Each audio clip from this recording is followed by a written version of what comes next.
bring in, as promised, Academy Award-winning documentary filmmaker Michael Moore. Michael, good evening. Good evening, Keith. Ladies and gentlemen, here is Rachel Maddow. Good evening, Rachel. Good evening, Keith. There's been a spike in the desire to own guns in Connecticut. Statewide, over 90,000 guns have been authorized for sale. You know how I feel about it. You want answers? I think I'm entitled. You want answers? I want the truth! You can't handle the truth!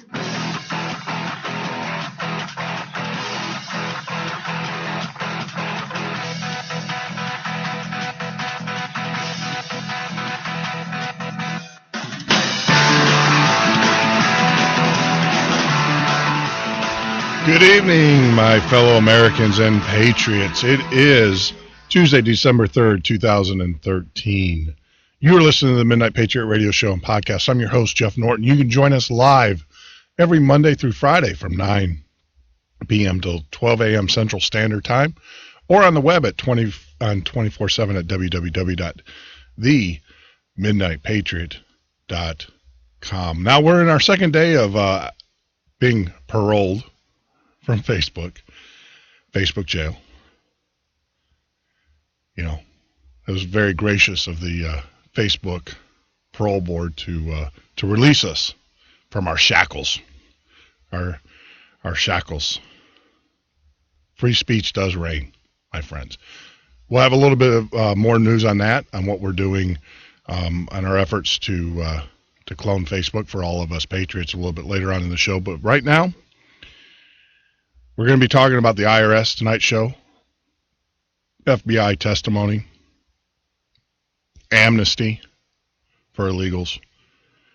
That's in the first hour. In the second hour, of course, we're going to have Stone Anthony on.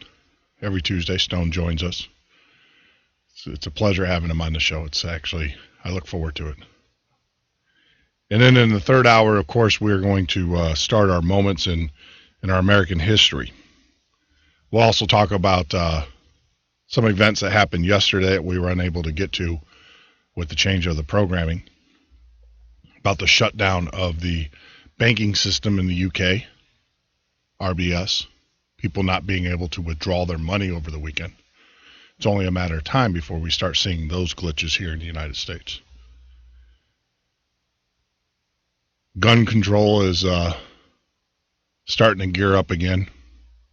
We'll talk about that. The Virginia governor says that he was elected on gun control, that his election was the vindication of gun control. So we'll talk about that in the third hour.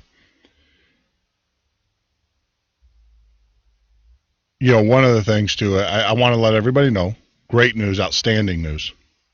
The reason why we didn't do our Honor of the Fallen, we have no soldiers who have paid the ultimate price for the month of December. Let's hope we keep it that way during this holiday season.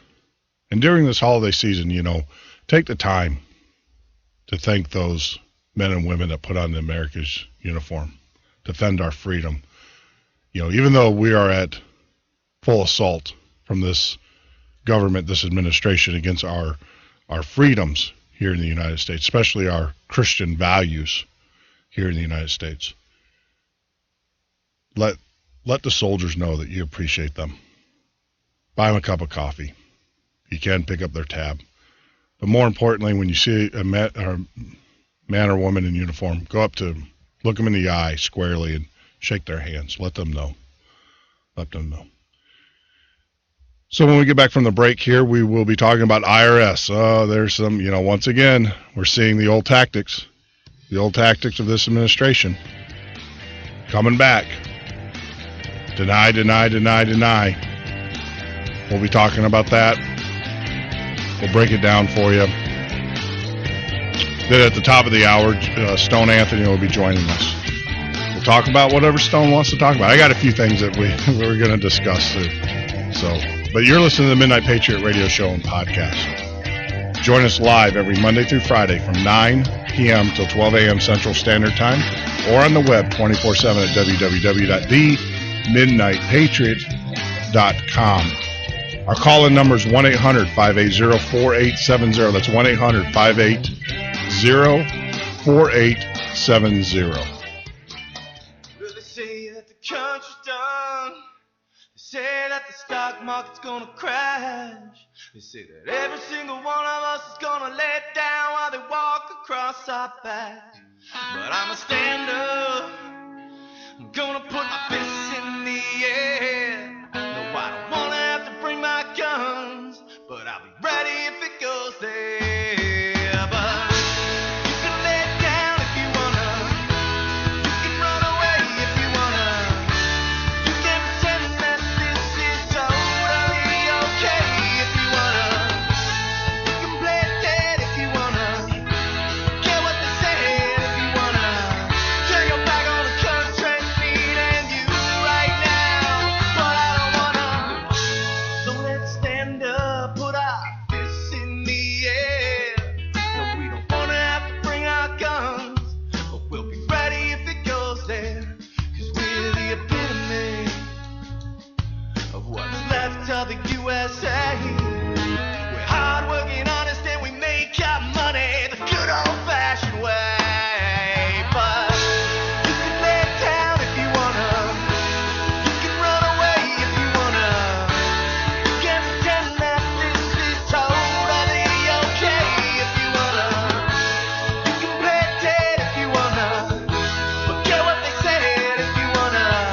Turn your back on the country, me and you right now. But I don't wanna.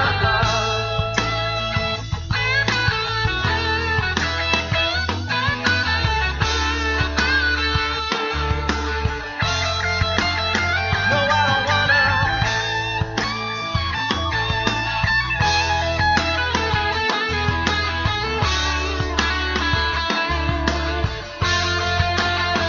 Well, they say that the country's fine. With a little hard work and prayer, we can get her back on her feet. 'Cause I believe she belongs there. So let's stand her up and brush off the dirt and dust. A Lady Liberty needs our help from every single one of us. But you can lay it down if you wanna. You can run away if you wanna. You can pretend that tyranny is totally okay if you wanna. You can play it dead if you wanna. Get what they said if you wanna. Turn your back on the country, me and you right now. But I don't wanna.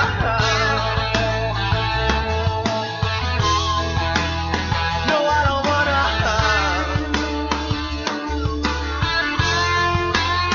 But I don't wanna.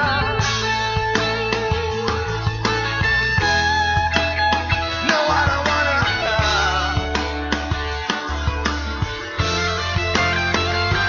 So let's stand up, put our fists in the air. No, we don't wanna have to bring our guns, but we'll be ready if it goes there, yeah. So let's stand up, put our fists in the air. No, we don't wanna have to bring our guns. No, we don't wanna have to bring our guns, but we'll be ready if it goes there.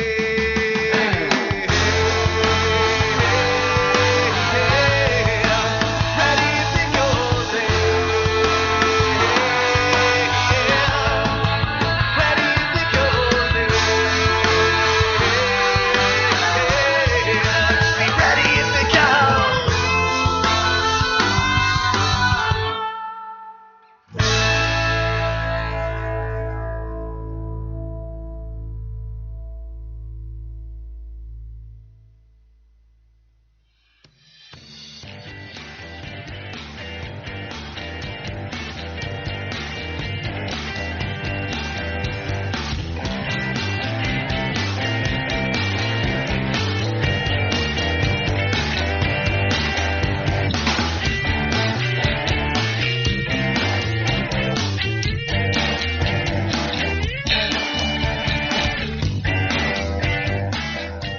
You're listening to the Midnight Patriot radio show and podcast. I'm your host, Jeff Norton. You can join us here every Monday through Friday from 9 p.m.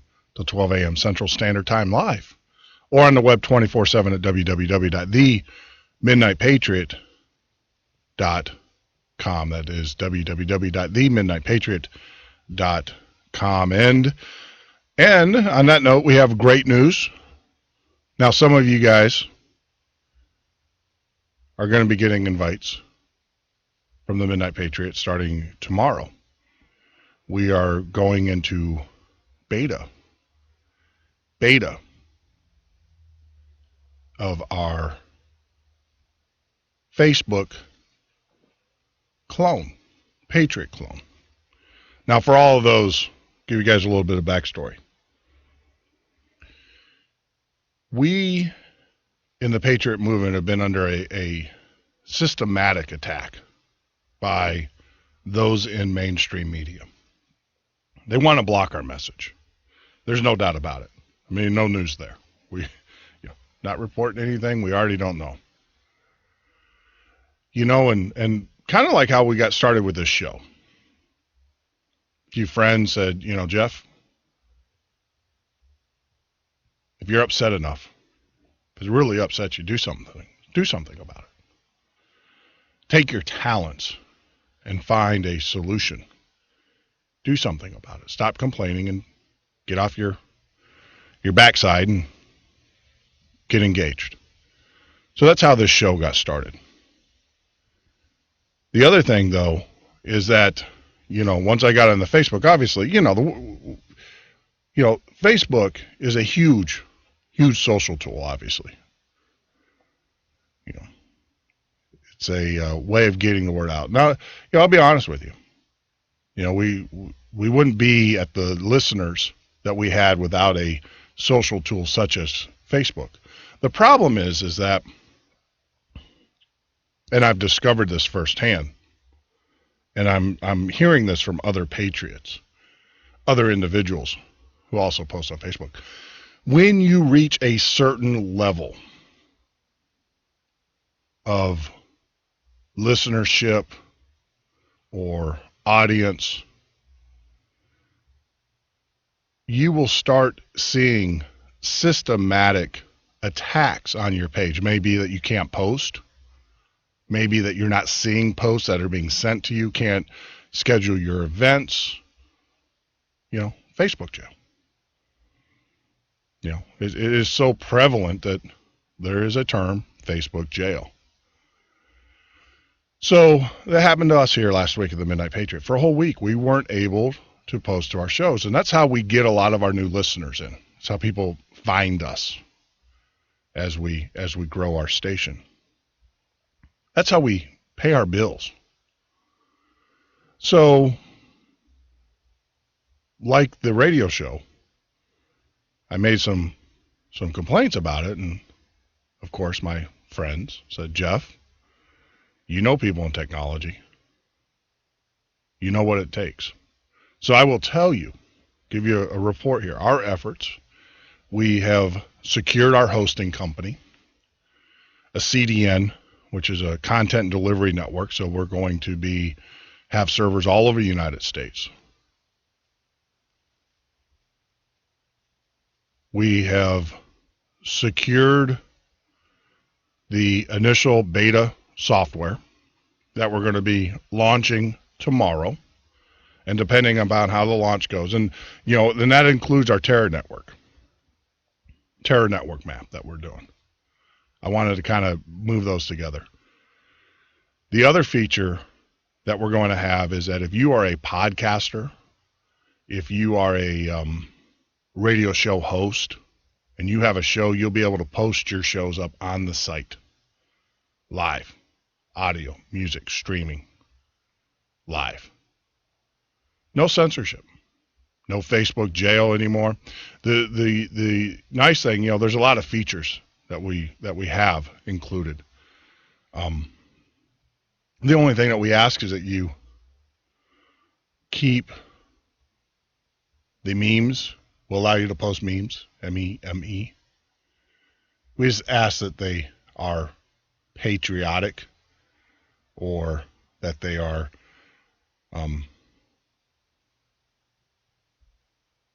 government related. You guys know what I mean. No nudity, though. No nudity. There's other places you can go on the website. That's the only thing when we talk about no censorship. You can say whatever you want. Now, if you say something that's going to get guys in dark suits knocking on your door, that's on you.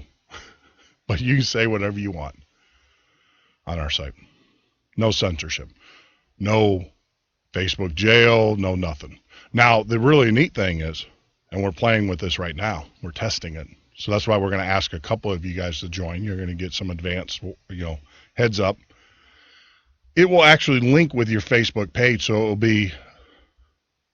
be seamless. Now, what's really nice about that, and the reason why we did that is because, as you know, more and more employers are asking to look at your Facebook page or be part of that. This is a way that you can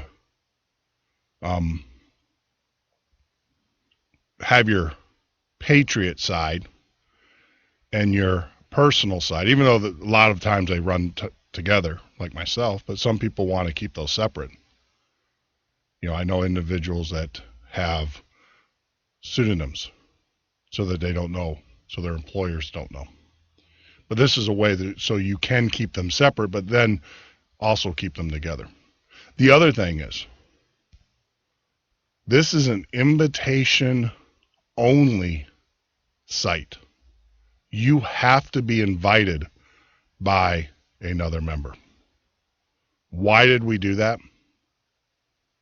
Because we want to keep it to the Patriot network.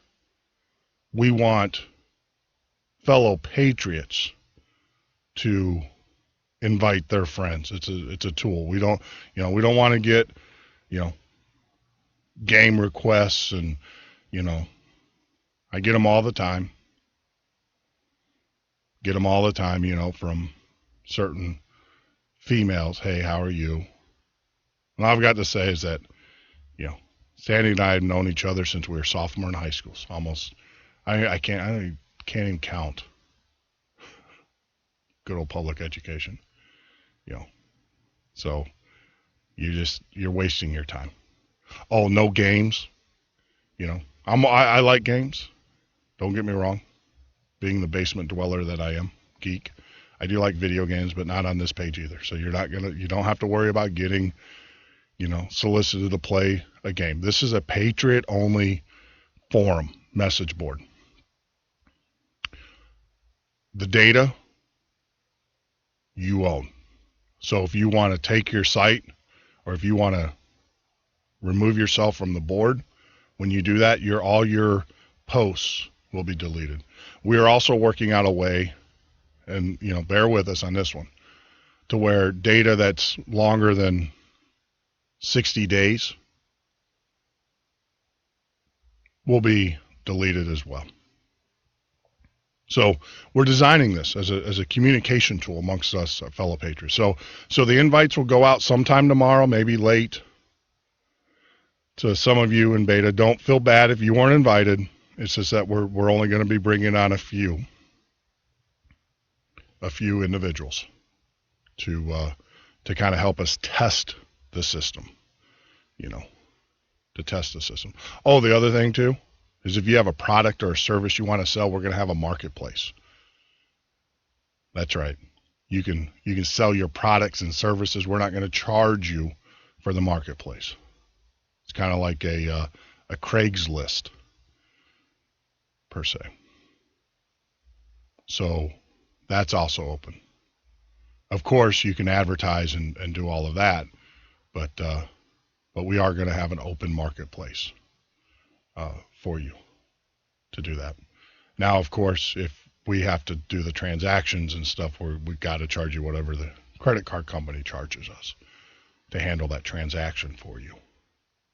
So it's really cool. It's really exciting. There is PayPal integration as well. So we're really excited about this, and so stay tuned. Stay tuned. We're coming to you.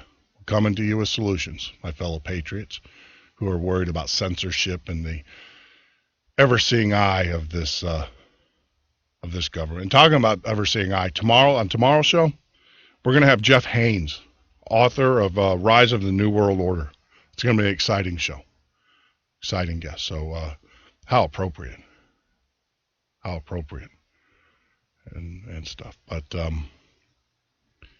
it's exciting times here at the Midnight Patriot. We're growing. We are affecting change. And our network is getting larger and bigger. So that's kind of give you guys a status of where we're at. You'll hear more about it tomorrow and the next coming days.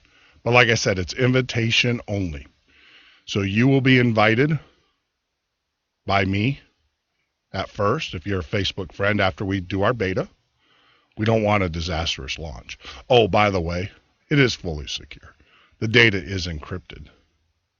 The data in the database is encrypted. So it is a fully secure site, unlike Obamacare, which we're finding out. That's news that just hit right before we went on the show. So we'll talk about that a little bit later. But we've been reporting about it all along. But, unbelievable. Unbelievable. So just want to give you guys an update where we're at.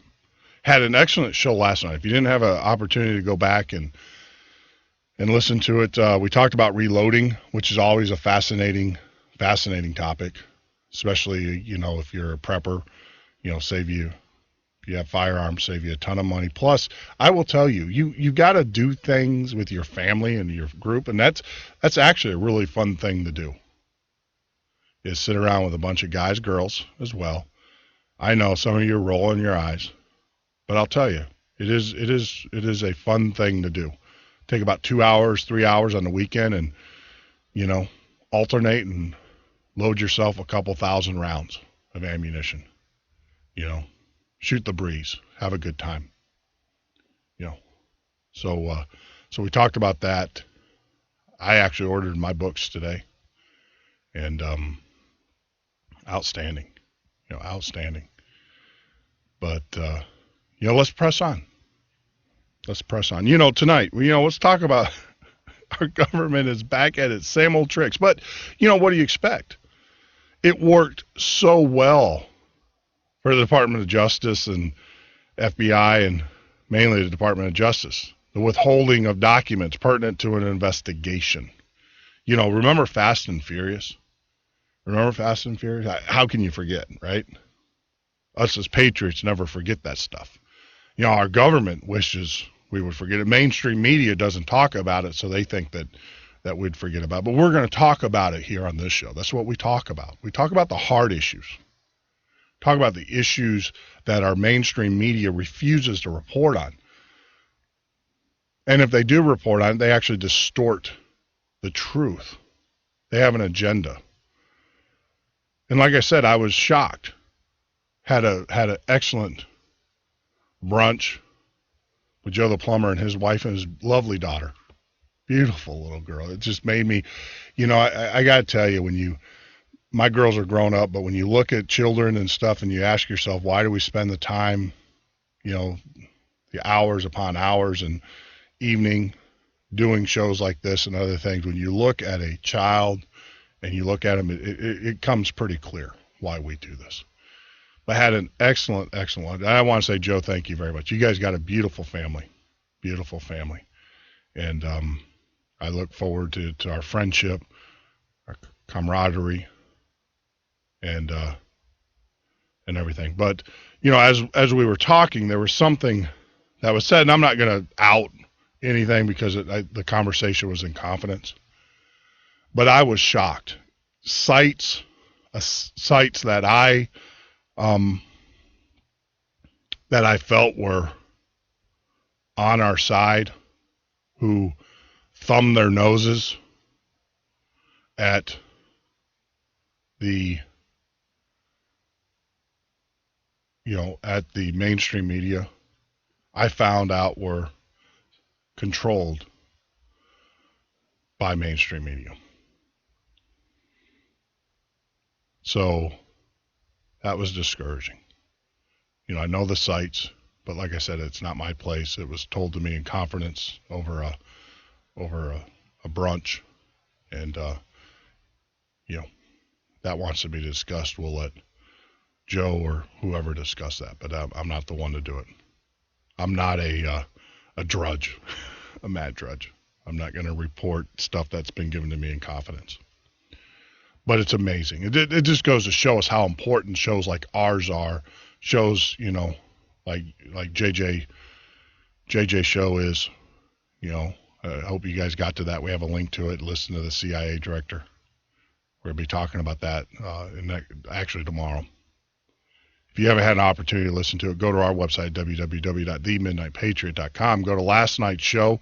You'll see a link to JJ's site. But getting back on topic here, before we go off into the break. Once again, this administration, because they were so successful at it with the Fast and Furious, they are blocking the investigation and refusing to turn over documents in regard to the IRS scandal against Tea Party and different political groups that were anti this administration. I don't want to say anti-government, but anti this administration. And so the House Chief Investigator says the FBI is stonewalling his inquiry into whether the agency and the Internal Revenue Service has targeted conservative groups. True. The vote for special scrutiny and Representative Dara Issa is now threatening subpoenas to pry loose the information from the FBI director. So now you got the Department of Justice, who actually lost their bid to seal documents by the federal government in Fast and Furious, but they're still refusing to turn them over. They lost that in October. Now you have the FBI doing the same thing. It's called lawlessness. This administration is lawless. And actually, during testimony today up on the Hill about Obamacare, there was a warning to the congressional members about how this lawlessness might lead to an armed overthrow of this government.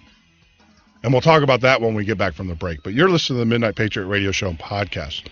Join us on the web at www.themidnightpatriot.com. Our call-in number is 1-800-580-4870. When we get back, we'll finish up this conversation, and then we'll talk about amnesty. And, of course, in the second hour, we're going to have Stone Anthony joining us.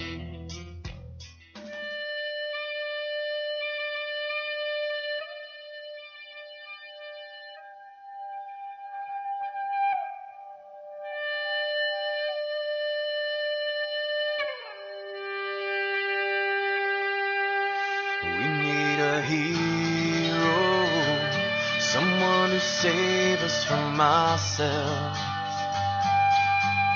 and our own self-destruction. God only knows we need help.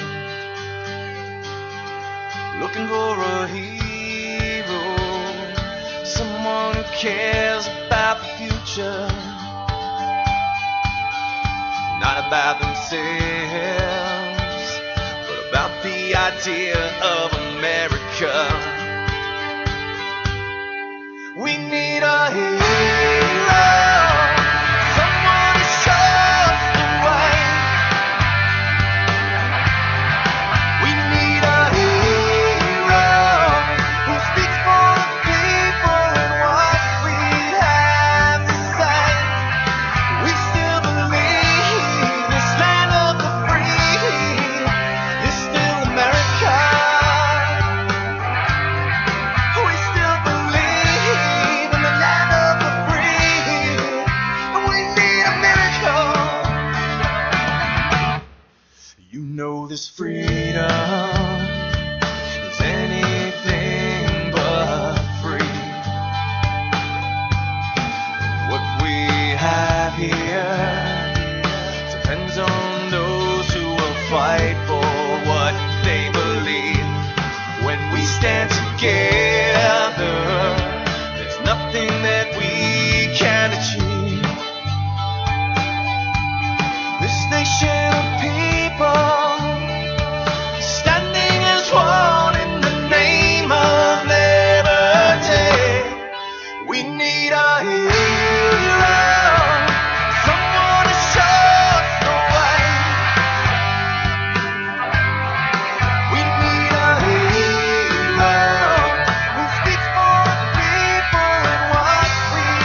out-of-control spending, a government that no longer works for the people.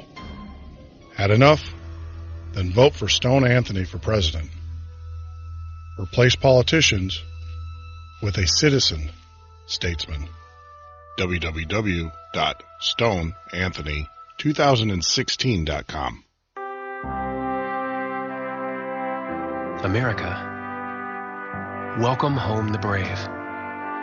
The brave men and women who serve their country are coming home. Home to their cities and towns. Home to their mountains and valleys. Home to their families and friends. Home to America. Some of these warriors are coming home with wounds you can see, and some with wounds you can't see, like post-traumatic stress disorder. Wounded Warrior Project was created to provide the support these wounded veterans need to ensure their return to America is well-adjusted and successful. But we need your help to ensure that our mission is a success. Help us honor and empower these wounded warriors. Contact us at findwwp.org. America, welcome home the brave.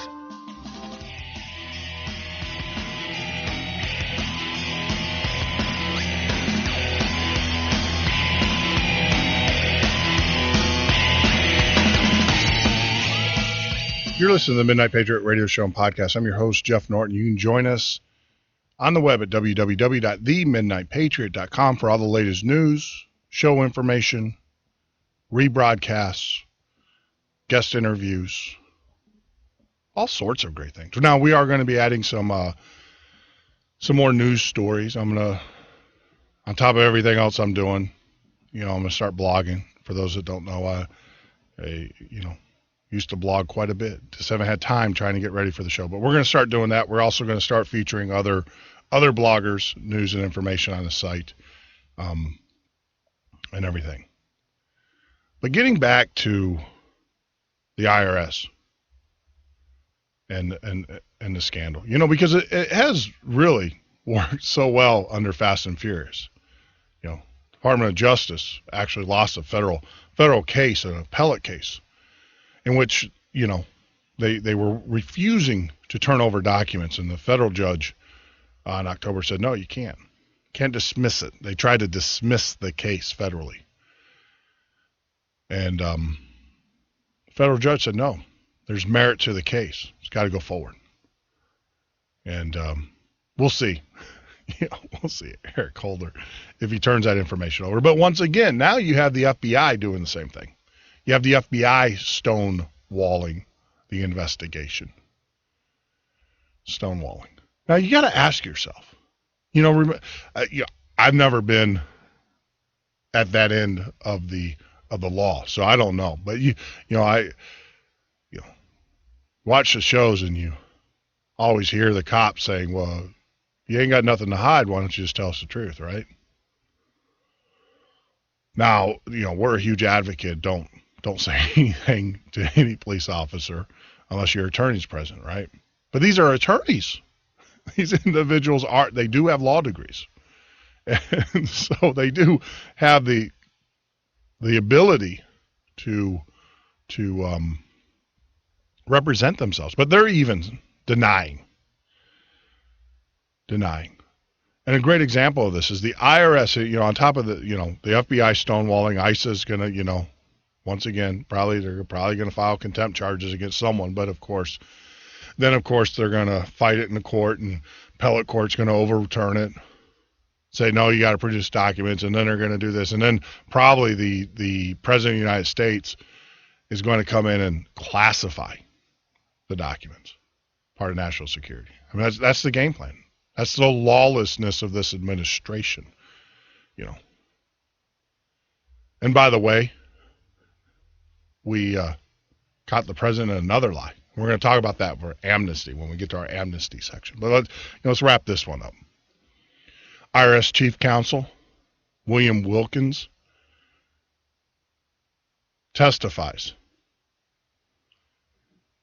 about the IRS targeting Tea Party groups. Now, let me give you a little bit of background about Mr. Wilkinson.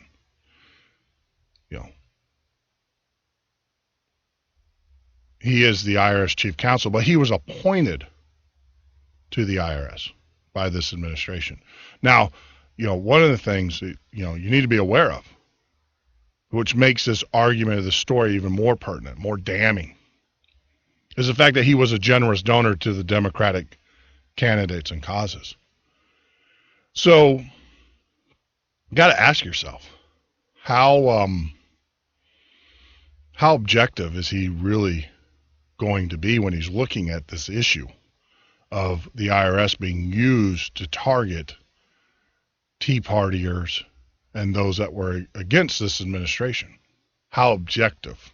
There's a huge and Stone talked about that last week's show. There's a huge conflict of interest with these guys, and we all know it's there.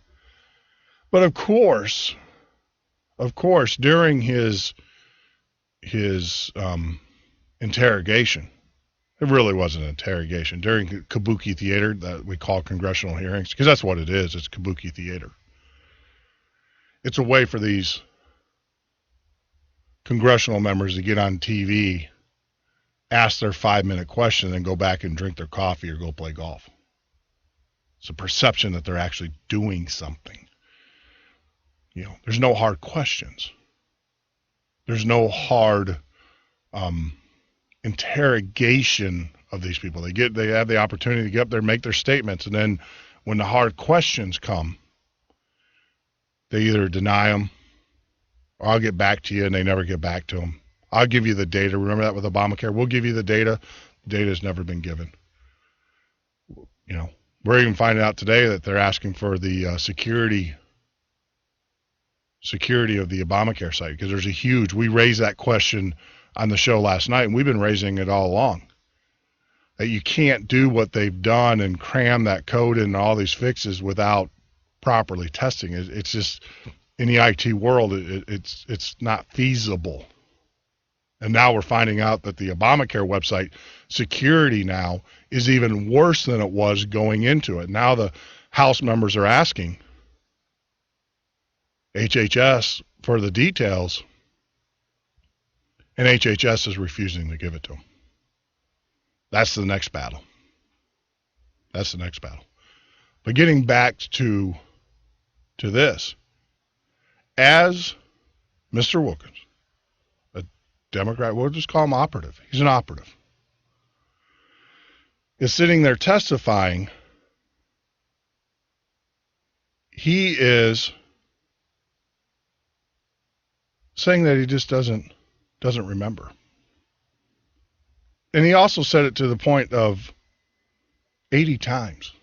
80 times. Over 80 times today during his testimony, he is, can't remember. I don't recall. I don't know. I'm not telling you to do it, but if you ever are in a legal jam, try using that defense. Oh, better yet, when the IRS asks you where that income come from, use that defense and see how far that gets you.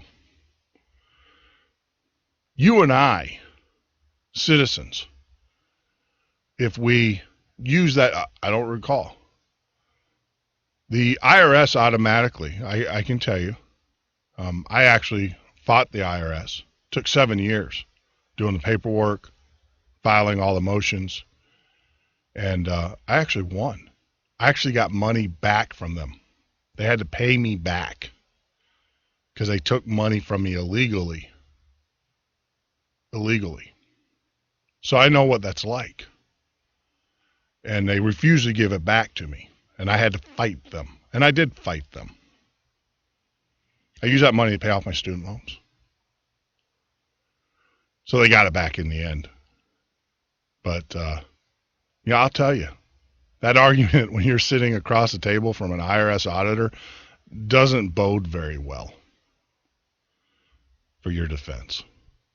But it's amazing because these operatives, these Democratic plants, these appointed operatives, and we heard that. Homeland Security, the gentleman that replaced Janet Napolitano. You ever listened to his speech? He said, "I am loyal to you, Mr. President, not to the American people. I am loyal to you. That's what they need. That's what they want. That's what they get. But in the meantime, we get shafted. So 80 times today, Senate hearings. I don't recall. I don't remember. We all know it's a lie. But of course, it's kabuki theater. Because no one pushed him on the issue. No one called him to task. No one treated him like the criminal, like the obstructionist that he is in a criminal investigation. At that point, I think the congressional hearing needs to turn into an interrogation. Because there were crimes committed. And when you refuse to participate, then it becomes not an investigation, but it should become an interrogation. They should be treated no differently than the individual who committed a crime, who has to sit in a square room being deprived of sleep and everything else to get the confession out of them. Happens every day in our legal system. But of course, this is our government, our lawless. They're above. We are just the serfs. They are above us. But disgusting. I've always said that when the government starts following the same rules that they impose upon its citizenry, that is a government in which I can live with. But they don't even do that. They don't even do that. So,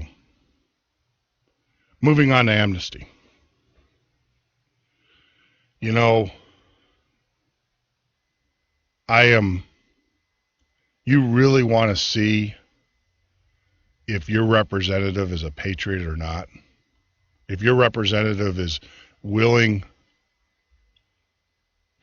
to do the hard thing for the right cause, there's no better litmus test than this amnesty deal. And I've reported that it doesn't, GOP, Democrat, they're out to destroy this country. Now, there are some in the GOP who are not. But like I said, listen to what they say about amnesty, because that's going to give you a clear indication of who those are, who those individuals are. Because we all know that the Democrats want the amnesty deal to go through because they want the votes. Pure and simple, they want the votes. They've already structured the government, or they're terraforming our government to give their party total rule. And because of the way the election system is set up, when you add $20 million new voters, and you know they're going to vote for them, that's going to effectively hand the government to the liberals, the Democrats, the socialists. It will. Can't argue with those numbers. And then they just tighten their stranglehold. They'll become more oppressive towards us. But I don't want to say that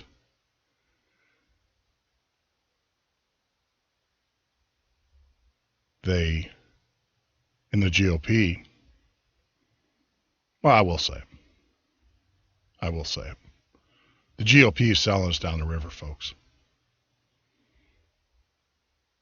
The majority of the GOP is for this amnesty deal because they're under the illusion that if they're not for it, that they're not going to get any of those votes. Well, history will show you when Reagan did it, they didn't get the votes to begin with. The other reason why they're for amnesty is because manufacturers, their biggest supporters, the people that actually pay them money, not vote for them, but pay them money, so they can run their billion-dollar campaigns. That's right, $1 billion, because that's what it's getting towards. They want cheap labor. They want slave labor. They want laborers who are going to work during the holidays, who are going to work tirelessly. You know, I've always said, in this country, you're either a slave to the government or you're a slave to the corporations, but you're still a slave at the end of the day. You know, now there are some of us who are free men, and we will remain free, but they are reaching into our lives as well through Obamacare, through regulations, through coercion, through financial, oppression.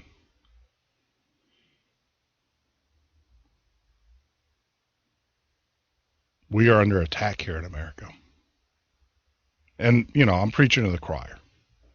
Those that listen to this show know that. But, like I said, if you want to find out who the true patriots are in the GOP, look to see who votes for the amnesty deal or votes against it. That right there will give you your tally board. That right there will clearly define in your mind, I know it will in mine, who's actually truly looking out for the best interest of this country. Now, I'm not saying we should stop immigration. That's not what most of us are saying at all. There are already laws on the books in which, if you want to participate in our great country, you have to meet, you have to follow. But what they're talking about is giving amnesty to individuals who are basically committing felonies. Giving amnesty to businesses who have hired and employed these individuals. And I'm not saying, once again, I'm not against people immigrating, trying to find a better way of life. I've been in Central America. I've been in Mexico. I've seen the deplorable conditions in which these individuals have to live. If these politicians are truly concerned about the human aspect of immigration, maybe they should put pressure on Mexico to reform. We need to stop giving them so much money, and we need to put pressure on them to reform their corrupt political system. But hey, ours isn't much better. It's calling the kettle black, right? Ours isn't much better.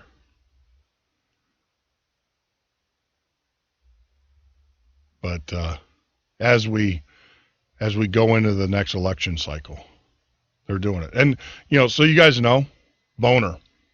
I don't know if you guys know this. This is how bad it's gotten. This is the truth, the indicator. We knew John Boner was a turncoat. It's only appropriate I call him that, considering this is the Midnight Patriot radio show. He's a turncoat. Boner hires legalization advocate to advise on immigration. So he's actually hired an individual who's all about, amnesty to advise him on immigration. So I don't know. What do you think the advice is going to be?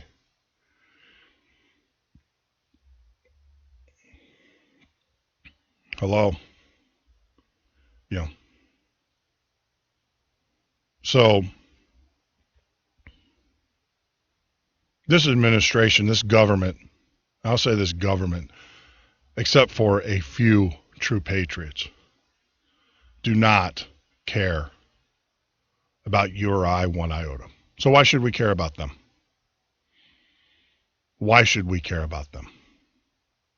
It is time that we take back our streets, our neighborhoods, our cities, our states. It's time that we take back our families from, and when I say family, it is truthful. This government is reaching into your home right now through mainstream media and popular advertising and through the indoctrination of our children through Common Core and other such programs. They are in your bedroom. They are in your living room. They're at your dinner table when you sit down and eat their GMO Monsanto-filled crap, and you drink their poison fluorinated water and take their mercury-filled vaccinations. They are in every aspect of your life. Every aspect. So you need to start, and I say that, you need to start with yourself and then with your family. You need to purge yourself of those toxins. You know, I need to do that. I need to do that as well. And I promise you, starting tonight, I will do that. I will do that. And I'll give you a report, let you know how it works out. I know it's hard. It's a hard battle. But we're in this together. We're in this together. But we need to take care of ourselves, take care of our families, then take care of our communities, our streets. You know, we can no longer rely on this government, this administration to coddle and take care of us, because they have no desire of doing that. None whatsoever. So like I said, grab yourself a wallboard, piece of paper, whatever it is. Put all your congressional members on the piece of paper and put a tick by those that vote for amnesty. Those are the politicians that you need to replace immediately on the next election cycle. Because all they're doing is selling this country down the river.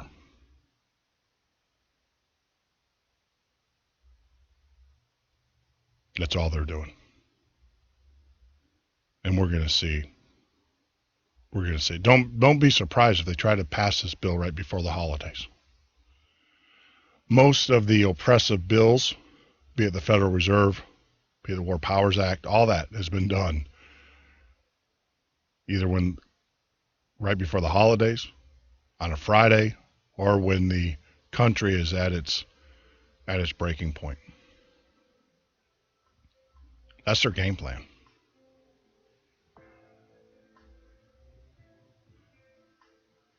But you have a choice. You have a voice. You have a voice here at the Midnight Patriot Radio Show and Podcast. Join us on the web at www.themidnightpatriot.com. Like us on Facebook. Follow us on Twitter. We won't spam you. We'll only give you the information that you need as pertinent to this show. Join the conversation.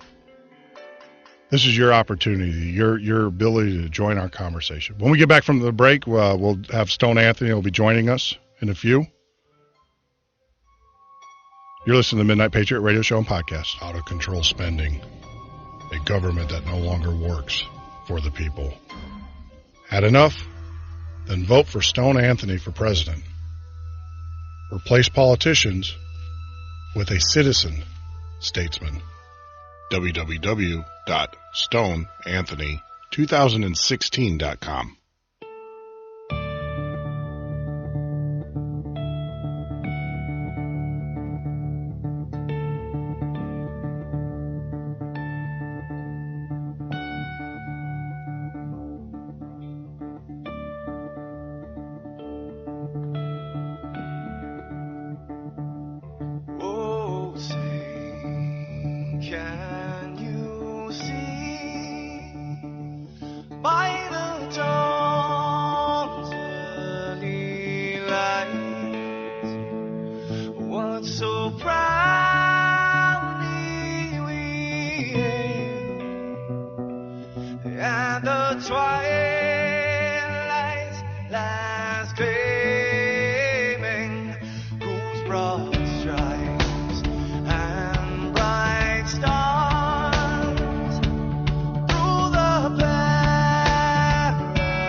out-of-control spending, a government that no longer works for the people. Had enough? Then vote for Stone Anthony for president. Replace politicians with a citizen statesman. www.stoneanthony2016.com.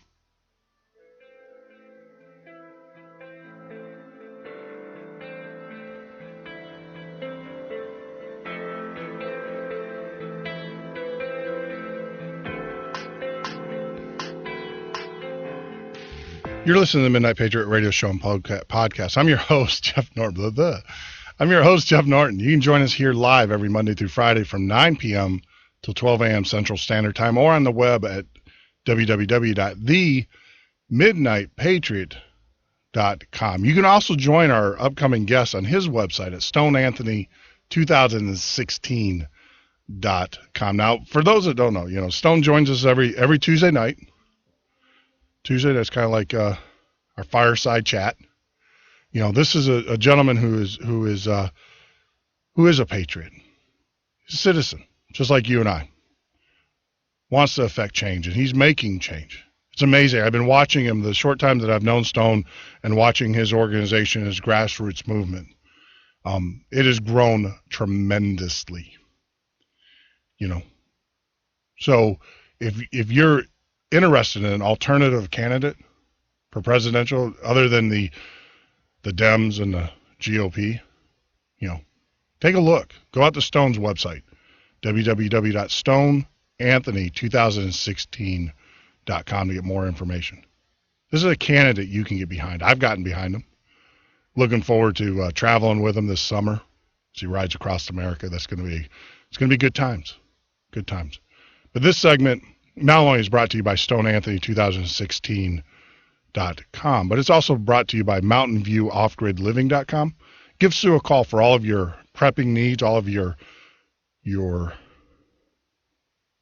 alternative means of food storage and prepping supplies. Now, Sue's a great person. I talk to her on a regular basis. Haven't talked to her this week. I'm sure I'll talk to her a little bit later in the week. But I will tell you, she's going to protect you. I don't know if you guys saw it on Facebook. She is getting hit by mainstream media to provide lists of those that are her customers so that they can do a prepping show on them. And she's not going to turn that over. She's not going to do that and stuff. So that tells you the caliber, because I'm sure they're throwing money our way, or trying to. She won't accept it. I know Sue well enough to know that she ain't going to accept it.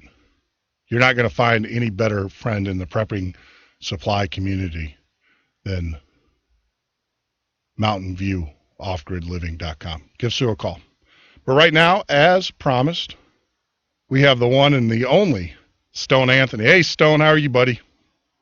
I'm doing well, my friend. How are you doing? I'm doing pretty good. You have a good Thanksgiving? I had a great Thanksgiving. Good. I had two Thanksgivings, actually. So.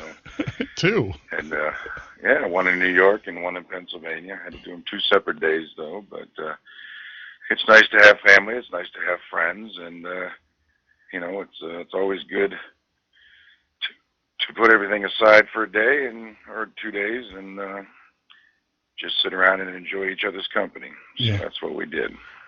Outstanding. I mean, Sandy and I just we hung out. The girls were with the grandparents, and then they wanted us. Of course, the family wanted us to travel down to Tennessee and stuff, and it was just one of those things where it's like, I just want to take a break. I want to I just want to sit in a chair and be like the 300 million other Americans out there who are, that are in a daze about what's going on. I didn't want to talk politics, but of course, there were some books that I did get to finish while I was on my little sabbatical. So that's good. Good. Well, I heard you're out of Facebook jail, so that's a positive thing. I was paroled. I got an early release. Well, your second offense will probably be, a $1,500 fine and 30 days in jail. It's really funny because a buddy told me that the first offense is 7 days, which is exactly what happened, and the second offense will now be 14. I'll get 14 days, but it's just I don't know. It is what it is, right? It is what it is. Absolutely. And we all have our theories about what Facebook is, and I think they're pretty founded. So, but I posted yesterday. I said, to anybody that was watching or listening or whatever, I said it's okay. It's okay to walk away from Facebook 5 minutes. I guarantee it'll be back. It'll be there when you get back to it. And just the concept of people aren't able to detach themselves from it for really any length of time without feeling not connected to what's going on in the world. So, I don't know what to say. I just don't know what to say about it. And, it's a tool, you got to look at it that way as a means, like you were saying in the first hour, to reach people and to, hopefully get some sort of consensus on, whatever the issue might be as far as, and I'm not talking necessarily political things, but, keeping families, that are distant to communicate and share pictures and things like that, which I think is what its true and, purpose ought to be, and I understand you're creating your own where, patriots such as myself can get on there and do their thing, and hopefully there'll be a large community that'll participate in that, and I'm actually looking forward to it. So I actually saw that we actually have the demo up and running, and it's just nice. Be careful because the teapartycommunity.com or .org tried that, and immediately they went to like 15,000 members, but it takes like 5 minutes just to log in, and it's very slow. So I heard about your data network is going to be pretty extensive, so that's good. And people need to understand that Facebook runs on probably several 100,000 servers. Which all have to be syncing up together and that type of thing, and it creates one giant brain. So you put that many people on a service like healthcare.gov, it just can't handle the traffic. So well, I mean, but anyway, the reality of it, and you're absolutely right. The technology that we employed it, and thanks to you, I just want to tell you, last week when we talked, you put some thoughts in my head, and I appreciate it because, then after our show, I do listen. I do listen to those people, my guests. I do actually, believe it or not, I do listen. I'm not a Rush Limbaugh or a Hannity who thinks I know it all. So what I did is I actually talked to my buddy, and I said, look, let's see if there's something out there, that still meets our criteria that we can improve upon. And one of the things that we noticed with a lot of the clone sites that are out there, they don't encrypt the data in the database. So that was the thing. I said, all right, so let's get the software and put that encryption piece in there so that, say, some hacker gets into the system, if they do get the data, it's going to come back to them all encrypted anyway. So there's nothing they can do with it, number one. And then the other thing, too, is that, to be honest with you, that's why we're doing the invitation only. We're not making it open to the general public. You actually have to be invited by an existing member. That's kind of like our authentication piece. And also, there are, I will tell you this, through security and stuff that we're doing, is that there's certain countries, obviously, that I hate to say we're just not going to let them in because they have no business, to be honest with you. I can care less if China, China has access to our new page. So when you sign a petition, it's only got one country choice, and that's the United States. I appreciate that. People, I do have supporters in Spain and Italy and Brazil and things like that, and so they certainly can participate, like on the Facebook and in our, we have a form on the website too. But the signatures have to be of American citizens. So, and they get that, they understand that, and absolutely. And I heard you in the first hour mention that our organization is growing and our movement is definitely picking up steam, and that's an absolute truth. Mm-hmm. I think a couple people today, as a matter of fact, made the statement that, Stone, your name is getting known. So, yeah, and that's going to bring a certain amount of, blessing, but it's also going to bring a certain amount of nightmare. Yeah. Because once you become known to, to those that feel threatened, then things start to happen. And I think that happened about a month ago. We started to get known because our Facebooks, were shut down, mm-hmm. no explanation, and then miraculously they came back up again. So the only thing, and we have a lot of data on ours, so I think what they had to do was shut it down so they could go through it, index it, yep. put whatever, I guess you'd call it spy software or spyware or something like that, or whatever they need to do on their end to, make sure that everything is, nothing's missed, if you yep. will, Yep. But yeah, we're just talking patriotic stuff on our Facebook. That seems to trouble them quite a bit. And again, what I did tonight is I decided not to come to the show tonight with an agenda. I wanted to hit on a couple of different things, which kind of falls in line with your IRS thing. I wanted to touch on, Detroit, what happened in Detroit today, and Russia, putting out an arrest warrant for Soros and this type of thing, and I kind of wanted to compare that to, what some of the European countries and maybe Russia, once President Obama's done, under the, the protection of, the United States, government or political system, he's going to have a hard time traveling around this world. There's going to be some countries that he's not going to be able to go to because they're not very happy with him. Yeah. And what's a shame is that I know there's a lot of folks in this country that would like to see him, tried and convicted for the crimes that they perceive he's perpetrated on the American people. Yeah. And I'm hoping that some district attorney in this country will, have the cojones, or I guess if it's a female, what would she have, the ovaries to? Just let's just say the integrity. I mean, let's not genderfy. Let's just say I just hope they have the integrity to prosecute this person. Yeah, the integrity. There's got to be 10, 15,000 of them, so hopefully there's one. But yep.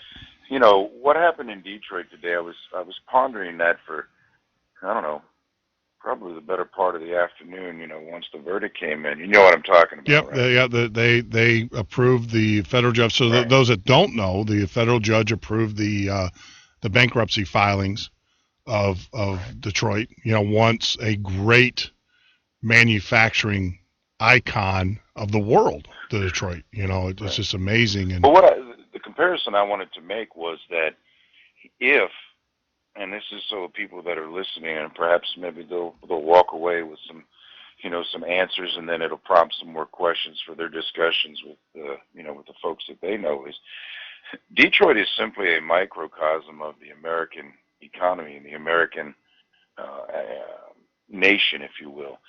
If Detroit could print their own money, in other words, if Detroit had its own Federal Reserve that could print, $18 billion, poof, out of thin air, they wouldn't be filing bankruptcy. They would just be printing more money. So if we don't allow the city of Detroit or the state of Michigan to do that, why are we allowing our federal government to do that to the tune of about $100 trillion? And $18 billion is like loose change in your pocket compared to $100 trillion in debt. Wow. Yeah. No, it's how do you say this? It just leaves you speechless, doesn't it? So, well, it does. And I'm not going to say those poor people in Detroit, because one of the other things I wanted to say also, and it's funny because each day through this campaign, things become more dire, but at the same time, the path to correcting them becomes, at least in my opinion, easier. Okay. Yeah. The people of Detroit allowed what happened to Detroit to happen over a period of time. In other words, through complacency, through whatever. They allowed the politicians to keep racking up debts and this type of thing. And then eventually the House of Cards came falling down. But what I would point out to the people of Detroit is, look at the corporations that basically left. Look at the politicians that have either been put in jail or have quit. I mean, how do you not take some of the responsibility? I'm talking about as the citizens. And now keep in mind, the citizens of Detroit, the municipal workers, are the ones left holding the bag, the middle-class workers, once again. None of the politicians are going to be harmed by this. No, they've all moved on or, doing whatever it is they're doing. Yeah. But the decisions that were made throughout the last 25, 30 years as it pertains to Detroit, this is the end result.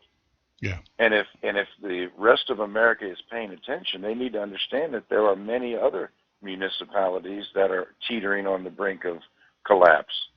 Oh. And the precedence that this is setting. Now, I did pull up the Constitution of Michigan, and I read it. Of course, I read these things, and they sort of make sense to me, but they also confuse me because there's a lot of words that have multiple meanings, and depending on how they're used, and I don't have that kind of time or that kind of an education to spend a lot of time on it. But I can read that the 3 paragraphs that talk about the state taking on the responsibility of the municipalities' pension funds. Okay. Yep. That those won't be affected in the event that there's a financial collapse or what have you. The state would absorb it. And so I wonder if this ruling today will be challenged maybe in a higher court, if you will, keeping in mind that, Michigan does have a Supreme Court. So it'll probably make it all the way up there, which will probably end up costing the taxpayers of Michigan, millions and millions of dollars. So it's just another example of, poor decisions. There are vultures that are waiting in the wings to eat from the fresh kill, if you will, of Detroit. And the other thing I found amazing was Detroit, I guess over the years, has amassed quite an art collection to the tune of several $1 billion worth. Yeah. And, I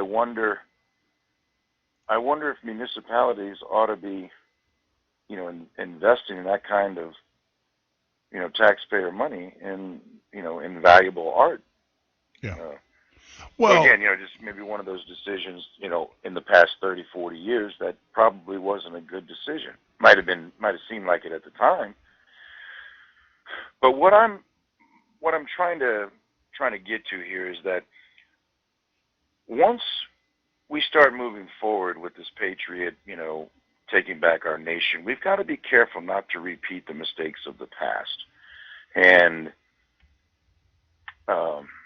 it's very easy to slip back into old behaviors and that type of thing. And one of the things, again, that you mentioned at the first hour was how it seemingly that, Hillary Clinton's being set up for, an absolute win next time.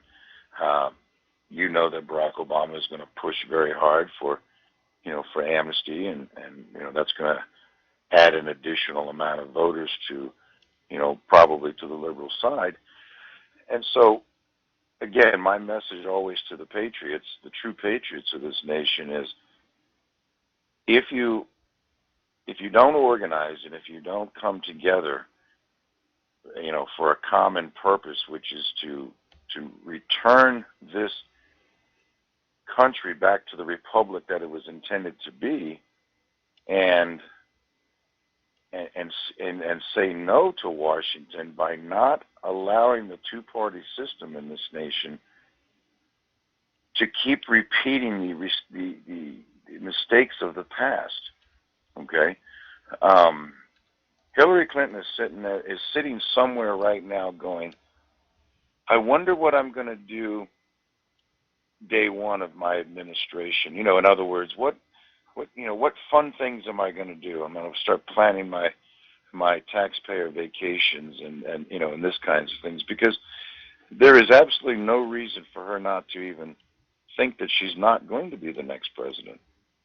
And if Stone Anthony weren't in the race, because I'm going to remind her every day that you're not a shoo-in, the patriots of this country don't want you, so therefore we are going to the ballot box November 8th, 2016, and we're going to ensure that you are not president of this country, because, number one, I don't personally believe she's qualified, and qualified is a question that's going to be thrown at me quite a bit.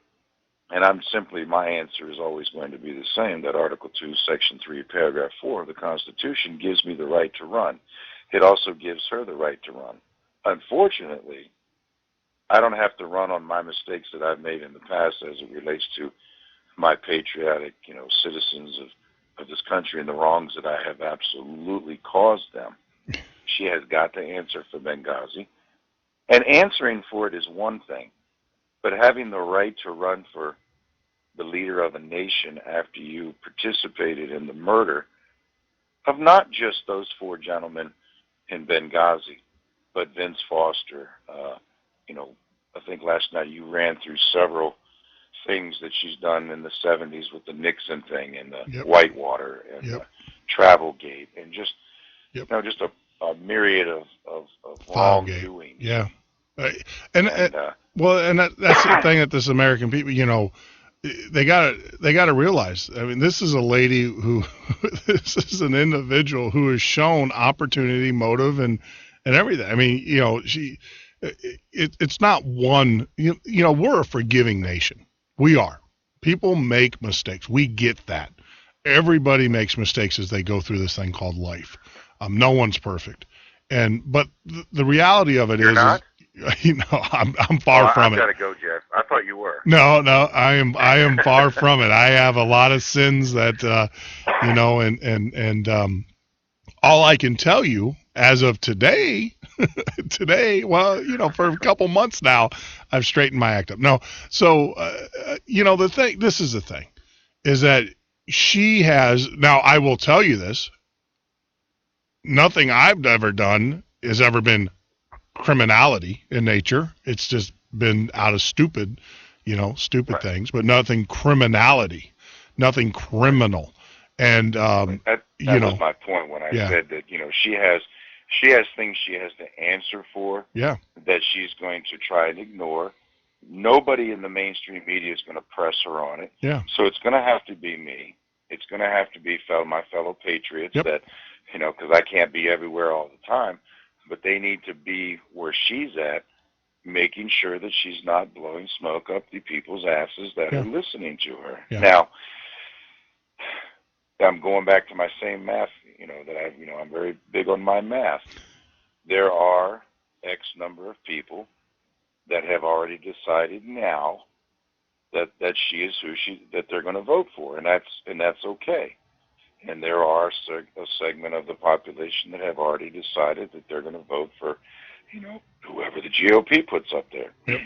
And as it looks right now, it looks like Chris Christie or Ted Cruz or Marco Rubio or whatever. And I don't think it'll be Sarah Palin, but it'll be somebody on that side. And, while we may not have years and years of them murdering people or, committing fraud, having your, law license suspended or debarred or what have you, like Hillary Clinton, there's plenty of other things. My message to the patriots of this country is that, listen, the folks that are in Washington right now are not good for America. They've been there. We're in the crapper that we're in right now, and they have not been able to do anything. They refuse to do anything, and there's probably a million different reasons why, and none of which you'll ever know about until after the election. So don't make the mistake. Don't be fooled. Don't drink their Kool-Aid. Patriots need to understand that this next election, and I'm talking 14, 15, and 16, but I think that to truly put a face on the nation and bring the pride back, I'm thinking that the next presidential election, which is the election that most Americans are at least aware of, okay, because it's so widely, advertised, if you will. But November 8th, 2016, in my opinion, is a crucial turning point in this country, because I don't honestly believe that our republic will survive another 4 to 8 years of the seemingly criminal acts by our elected officials. Yeah. They're giving this nation away, and they're destroying the middle class. And I'm not a big fan of different classes, but you can't argue with 90% of our population being considered or labeled the middle class. They are under attack by their government. This healthcare thing, this, Detroit, taxes, the IRS, like you mentioned earlier, it's just, there's no part of an individual's sovereignty or life, their natural rights, that aren't being invaded right now. That's a scary proposition. Yep. Well, absolutely. And, let's kind of, I want to give some backstories here. Kind of go back and, you mentioned the fact about Hillary Clinton being disbarred. And I just want to let everybody know that is true. So I am actually reading the case right now in which she was disbarred. She was accused, as we talked about yesterday in yesterday's show. So for those listeners out there, put it into Google. You'll find it.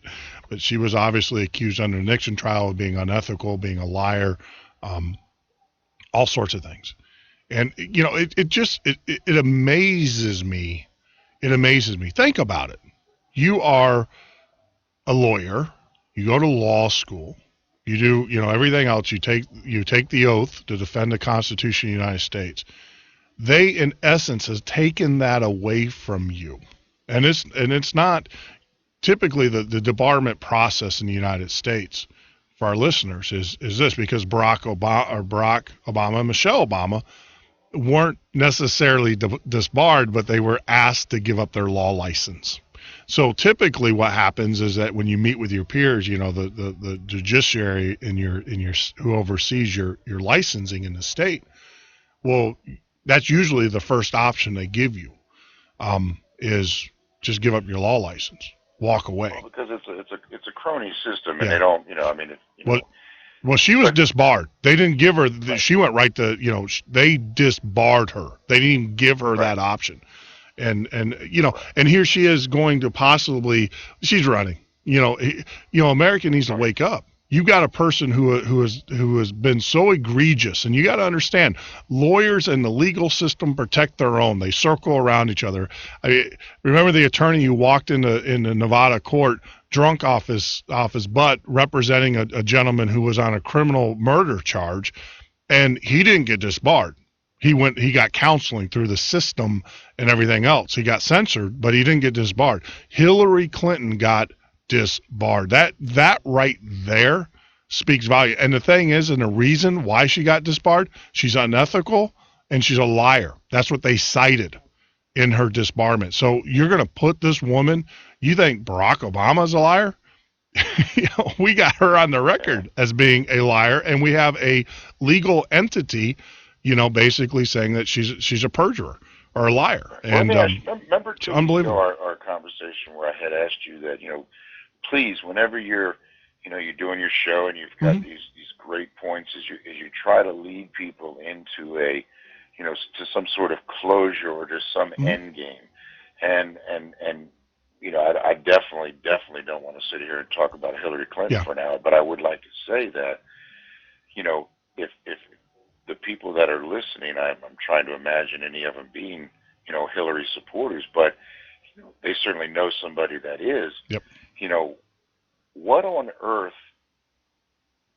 This is where these politicians get this sense of that they are above everybody else, and that is, how can she live her life the way she's lived it, with all of the, all of the darkness, the bad things that seem to happen around the Clintons? What makes her think that she could, that she's maybe, is it qualified, or, that she is morally capable of being the leader of the United States of America? She is so detached from what we represent and what we are that, why would America do that? And I would seriously hope that the women that are out there, because I've talked to a bunch of them, and I've not talked to any of them that are going to be voting for Hillary Clinton. And I hope it doesn't turn into another Barack Obama because of his, he's more white than he is black, and he pulled in the black vote and it's on YouTube, so I'm not making this up. They voted for him because he was black, and that's not a reason to vote for somebody. Oh yeah. It was nouveau. It was a novelty. It was the thing, and America was. Well, then we got what we deserved, right? Yeah. No, and hey, I'll be the first one to tell you, we got exactly what we deserve, because as you hark and you talk about solutions to this, is that we as America have to get off, because to be honest with you, in America, less than 50% of the American people even vote, even those that are eligible, even get off the couch and go vote. And that's got to change. But I mean, let's just play the what if game for a second. Let's say that our Constitution allowed a president to run for 3 terms. Let's just say that that's what it was. And I weren't in the race, and I was just sitting on the sidelines watching. Would Barack Hussein Obama be elected for a 3rd term? Yeah, absolutely. Now, I mean, I'm not a gambling man, but I'll tell you what, I think he would. I think he would too. I actually think, because the cult of personality. And if you vote for Hillary, if Hillary is another Barack Hussein Obama, so if she gets in the race and the Patriots do not unite, then we're going to end up with Hillary Clinton, and that's a sad fact, and that's just a continuation of the freedoms and liberties that you once knew that are now a memory. Oh, that's the way it's going to be. I actually am as I sit and watch this administration, I actually truly believe now, this is not, and it is based upon what I've seen, that they tucked away. They were fierce competitors, and a lot of people don't realize this. It was Hillary Clinton who broached, and it was her administration that broached Barack Hussein eligibility, number one. It was her administration. It wasn't, and of course the Bilderbergers. Well, it was her campaign. It was her campaign did it, but the thing is that's what the Clintons do. I mean, they find the innuendo, and they find they find the noose, and they put it around. Yep. They give it to somebody else and let them put it around the neck, and then somebody else tightens it up, and then somebody else pulls the chute, and then you never know who did what. But again, if we could talk about Patriots for a moment, it's so important that what you're doing, Jeff, and and talking about the issues and making, and I want to thank you. I want to thank you for making your program accessible to myself, to give me a voice. Mm-hmm. Again, I don't know what your listenership is. I know, I feel like I was there. I think I was your 13th show, which I think was a lucky number for you. So. Yeah, no, it's important that people get information that's not been filtered or has been, rehearsed, or like you had mentioned before, they don't turn a paper on the thing unless it's part of the script. But this next election is going to be won, and I'm going to call it the underground radio, because I think people can identify with that, and and I'm been invited on. I don't have enough time to get on all of the shows that people want me on. So I'm actually starting to pull some of my close campaign supporters in and working closely with them so that they can begin doing some of these shows also, because, I have got to reach 115 million people, Jeff, and we need you out there talking to 115 million of them also. Yep. And that you don't have to change your your format. You don't have to change it. What you're speaking is the truth. What you're doing is you're pointing out the things that they can't get anywhere else. Yeah. Okay, and you're allowing the subjects to be, kicked down the field and a goal scored. Yeah. Okay, rather than kick down the field and it got up in the stands and nobody knows where the ball went and they're all looking around for it and blah blah blah. So, and I appreciate you, either taking my advice or realizing it yourself that it's important to bring things full circle so that people can, walk away knowing what to do. And with your prepper series, and I listen with great eager interest, listening to your guys. I hope to meet these guys someday because, these guys need to be put on the front lines. They need to be put out front so people can, learn from them and understand that, whether it's an intentional, electric grid shutdown or bridges falling down on their own or whatever, people need to understand that things are going to get really tough and they need to know how to take care of themselves. And people just don't know. Yeah. And what ends up happening, and I know your preppers talk about it all the time, is that, Jeff's prepped, Stone is prepped, but the 1,500 neighbors that are surrounding us aren't. And, they're going to want what we have. Yeah. So we need to train as many patriots as we can or give them the knowledge and make them aware, that, each time you go to the store, or what's the young lady's name at your Mountain View Sue. Products? Or Sue. Sue, Yeah, okay. Sue. Yep. Make sure that they visit Sue's website and see what they have to offer because, $50 spent now is going to save your life 6 months from now. Oh, absolutely. And, we all buy foolish things. So just kind of take, inventory of what you're buying foolish and start planning for the future. I sound like, I'm a prepper or something like that, like I'm trying to sell goods or something like that. I'm not. I'm just simply trying to point out to people that where we're at right now in our nation, we are under attack by our own government, by our own Department of Homeland Security, the Transportation Safety Administration, the IRS. I mean, folks, they are gunning for us. Yep. And if you thought Waco was bad and you thought, many of these false flag things that have happened in the last 5 years, if you thought those things were bad, 9/11, if you thought that was bad, and those were bad, they've got to be planning something bigger.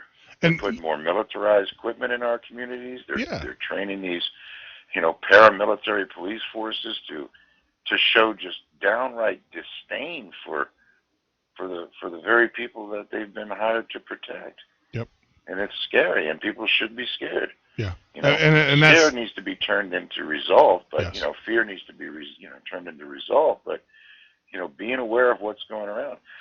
Who's training these little punks to go around and beat the shit out of people when they're not watching? I mean, what the hell is that all about? Well, that's that's mainstream media. That's there's certain websites out there, World Hip Hop they're Vision. Glorifying it. Yeah, they're posting the videos up there, and so these kids who have no ambition or no drive in life because it's been taken care of them because the nanny state government's been feeding them and feeding their families for third generations, that's their claim to fame. And going back to your comment about prepping is that it can start out with, and there's two reasons why, to be honest with you, there's two reasons why we prep.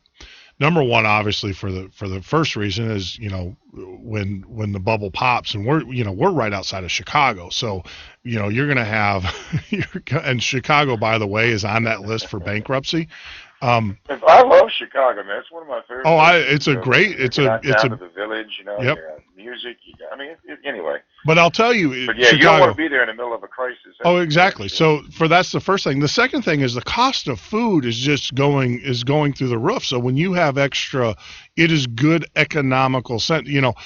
I tell people this is that money in the bank right now is useless because you're actually losing money when you put your money in the bank. Either buy gold, silver, things that you use.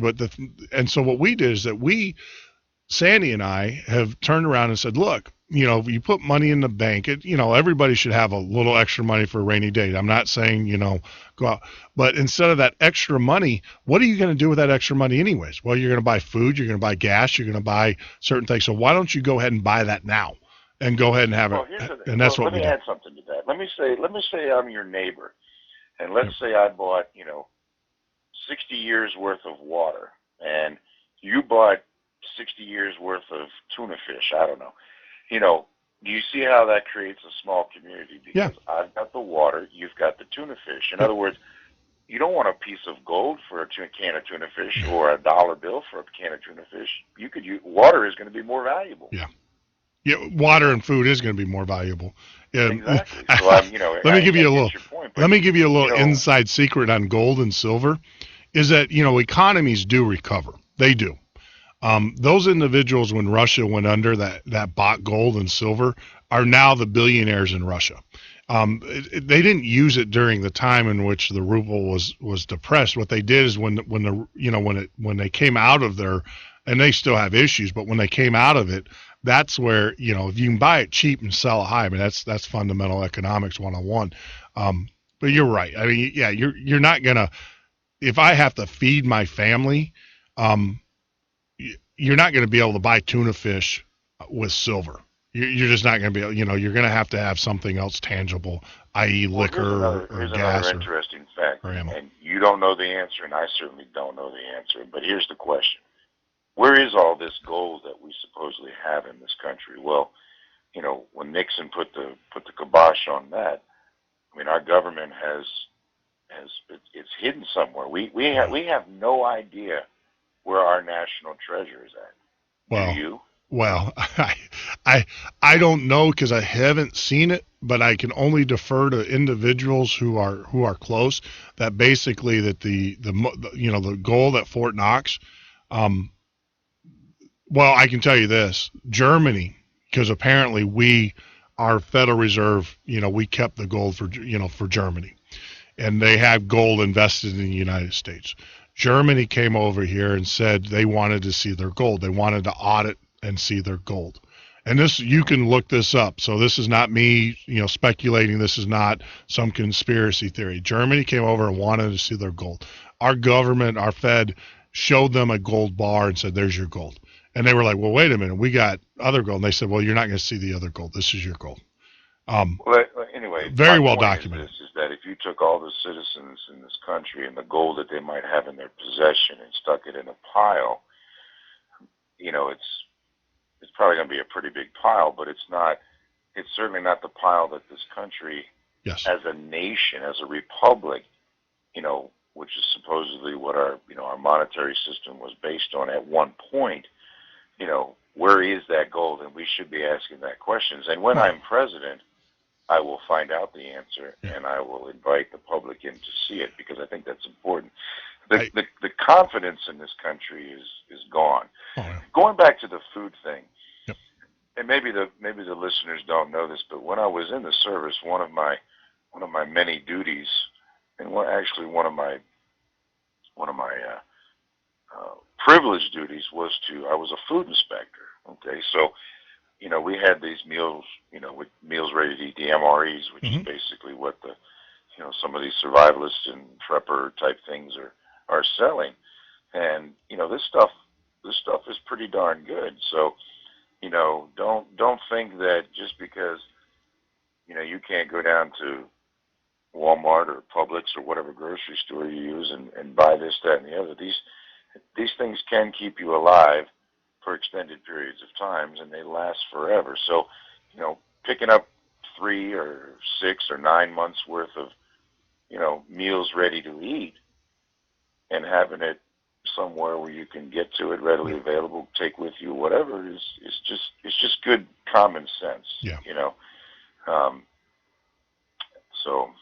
No. I mean, you begging people to do that. Well, yeah. I mean, you actually our normal repertoire here is that we have the canned supplies every year. I tell my audience this, and I have a problem with it. What we do is the money that the IRS takes from us during the year, and we get back at the end of the year, we actually take that money and we invest it into 3 things. Number one, we invested into more ammo. Number two, we invested into food, and then what's left over, we invest that into commodities such as land or something tangible, some tangible property that we can use as barter.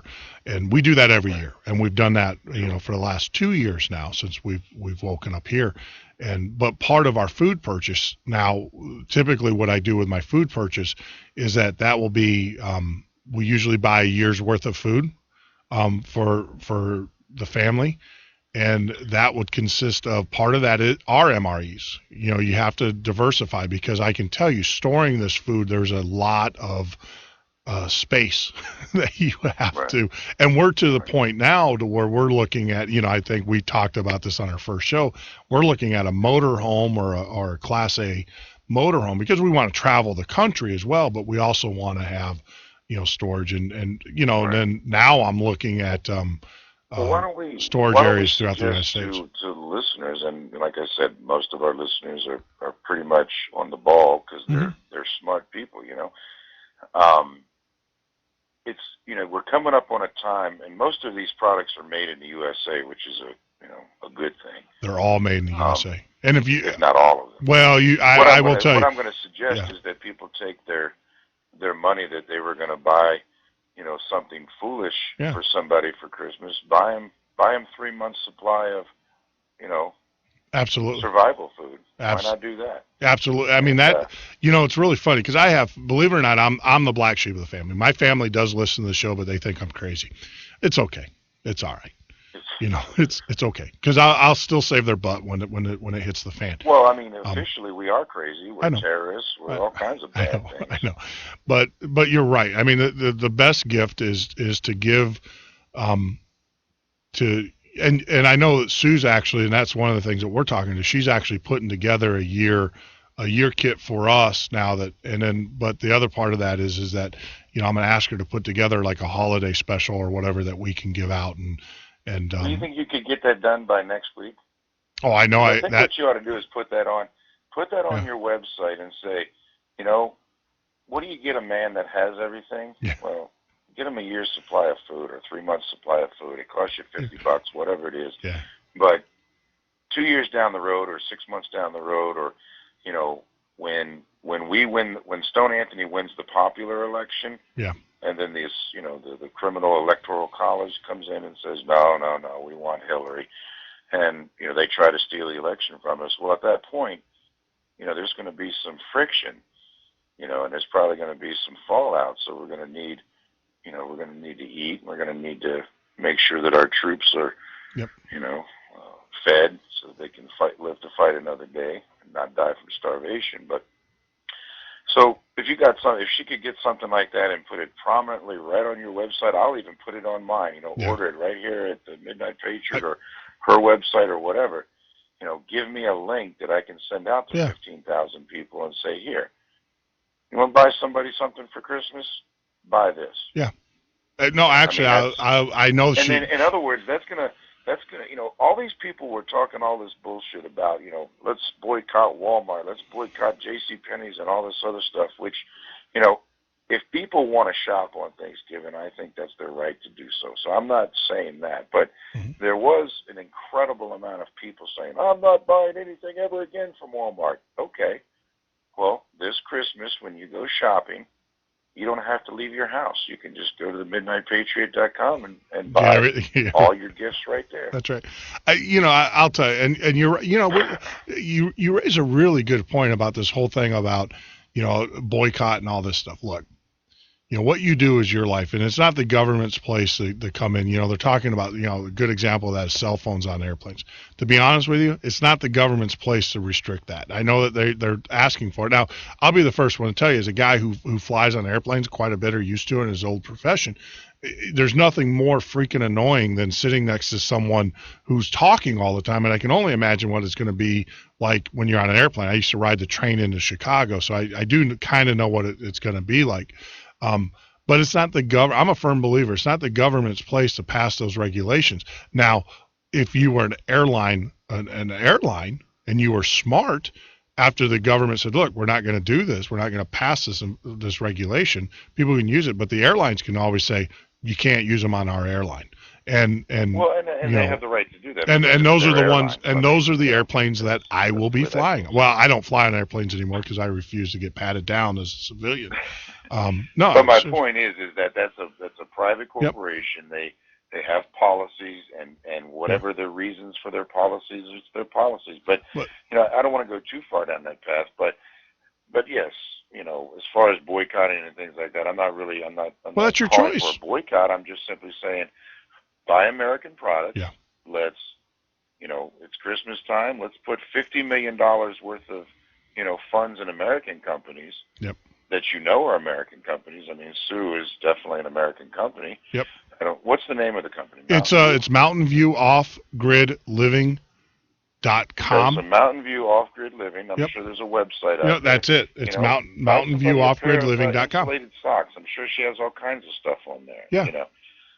And so if Patriots, and again, I'm not talking to the liberals right now, and I'm not talking to the hardcore conservatives that think, that that's the only option that they've got. I'm talking about just the true patriots of this nation. Let's stop complaining. Let's stop blowing a bunch of hot air. Let's start practicing what we preach. Yeah. Okay. And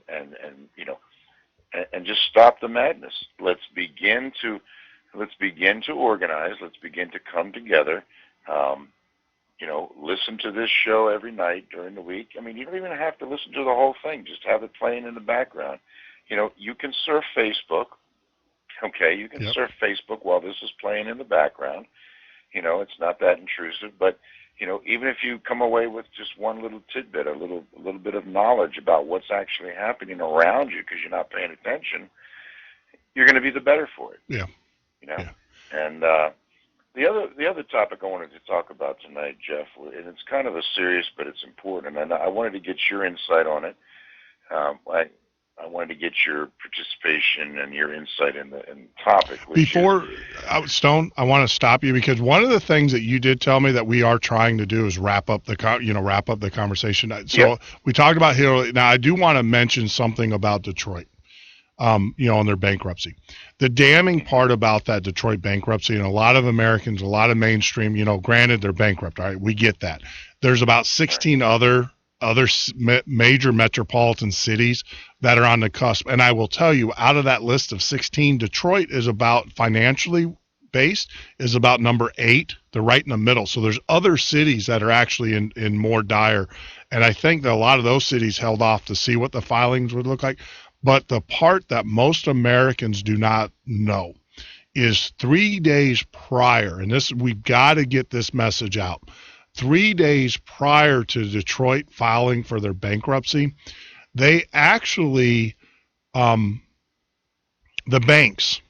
Now, part of the financial problem is these derivatives, these toxic derivatives that these banks sold these municipalities to prop up as investments against their pension funds and everything. They changed the financial laws, the bankruptcy laws, that allow people what they call super majority first position. And these banks who made the derivatives. Now, granted, there was mismanagement, but made these derivatives in which these pension funds were propped up by, and these pension funds are open to the creditors as of today's ruling with Detroit. I just want to let America know there's this thing called superposition majority, and it allows these banks to actually go in. These are the banks that sold the toxic investments, these derivatives that we've heard all about in our financial crisis in the United States, allowed them to go in, and they settled with the municipalities 3 days prior to them filing for the bankruptcy. So these banks basically took about $250 million out of the Detroit pension funds at the approval of the federal courts. They allowed this to happen, and so Detroit. So you have a banking system who sold toxic derivatives, who then in turn were able to withdraw their money or get their payments out for selling the crappy investments to begin with, and then they turn around and then file for bankruptcy, and then they stick the bill back to the pensioners. And that is a common theme that we're going to be seeing all the way across the board. And you as we as Americans need to understand that it's really funny that Obama talks about, that he cares about the middle class. I will tell you this. The 1%, the one that Obama, tells his people that he so detests, have profited so much under the Obama administration. They have made so much money. I mean, just unbelievable money under this administration. This administration can care less about us than the middle class, even though that's what they say. But this is a great example. They allowed these bankers to go in and basically pillage the pension funds and the municipality, the money in the municipalities, and in Detroit for a tune of $250 million. And then they said, all right, now you can, after we've robbed your bank, citizens of Detroit, now you can declare bankruptcy. And this administration has allowed it to happen. So I wanted to bring that full circle, and that's the damning part of that bankruptcy. Not only the pension, but that's the damning part. And they're not done yet. In other words, no. Well, now they're going after the pensions. They handpicked whatever they could get. Yeah, at the time. Off the they kill, if you will. At the time, and now the bankruptcy court, you got to remember they're still in supermajority position. I mean, they're still in that position. What they did is they took $250 million of what they could take at the time. Now that they've opened up the pension with the filings and the pensions are now open. There's still money that's owed to them, and being, as a creditor, they're in supermajority, which means that they're at the which means that they are first in line.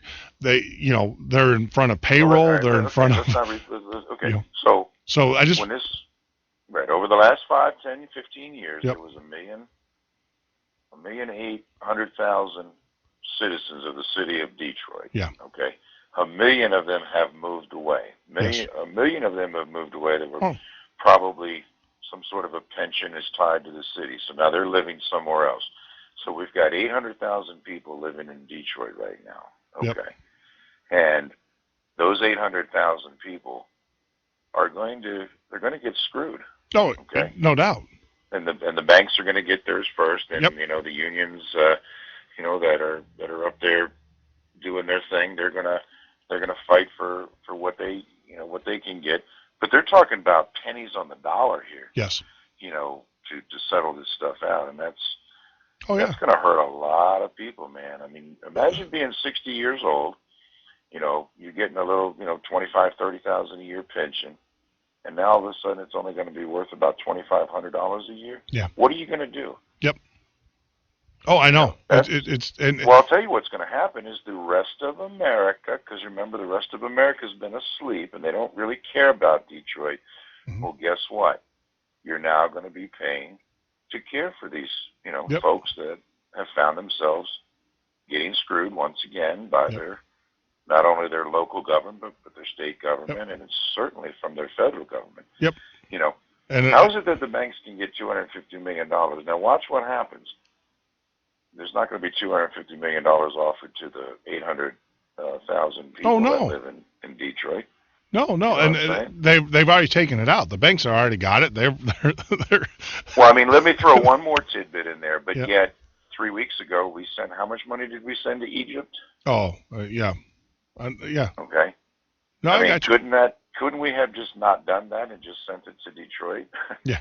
I mean, it's it's phenomenal. It's just phenomenal. The chessboard. Yep. The chessboard in this country is.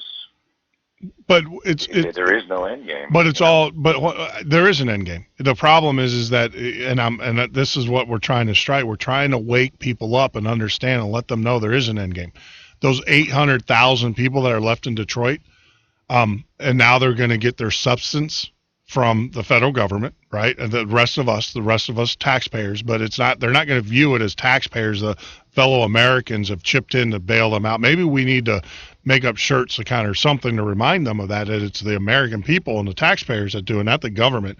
Well, let's look at the evil side of things. I mean, you've got a viable you've got a viable city there from a standpoint of infrastructure. I mean, I know it's been neglected over the last few years because they didn't have the money, but and we know what's happening in Dearborn, Michigan. Yep. What do you think somebody's eyeballing Michigan or Detroit? No, I don't. Something else. I don't think that's the case. In other words, no. Why are we destroying? And I'm not saying we. I'm just saying why. Why is Detroit emptying out? Are we ready in it to be bought by something else? Maybe a foreign country or something? Or I don't know if that's the case, but they're talking about selling the water system there to a private company. I'd be curious to see who the private company is. Well, because I've always said that one of the reasons that these Middle Eastern folks want to come to America is because they're running out of water over there. Yeah. Okay. Well, they look, the Middle Easterns are coming here because they think it's kind of like a crusade. And I don't want to say, well, crusade. It's kind of like a pilgrimage to convert. And look, let's go. I just want to say this one thing.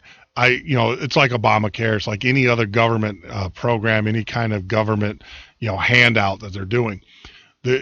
No sooner than you got 800,000 people now who are going to rely on the government for their substance, right? So come the next election cycle, I think it's a very simple thing. I don't think there's any it's devious, but I don't think it's that complex. The Dems, the liberals have determined, kind of like Obamacare, they're going to go to these people in Detroit because they are going to bail them out and they're going to give them their pensions. They're going to say, look, if you don't vote for us on the next election cycle, you're not gonna get this money. And because this administration has already done that. Remember the argument when they were talking about with Mitt Romney, who is from Detroit, who grew up there, said, look, we got to fix it this way. And Obama said, no, and if it wasn't for me and my administration, all of you would be without jobs and be without food. Well, guess what? They're all without jobs now, and they're without.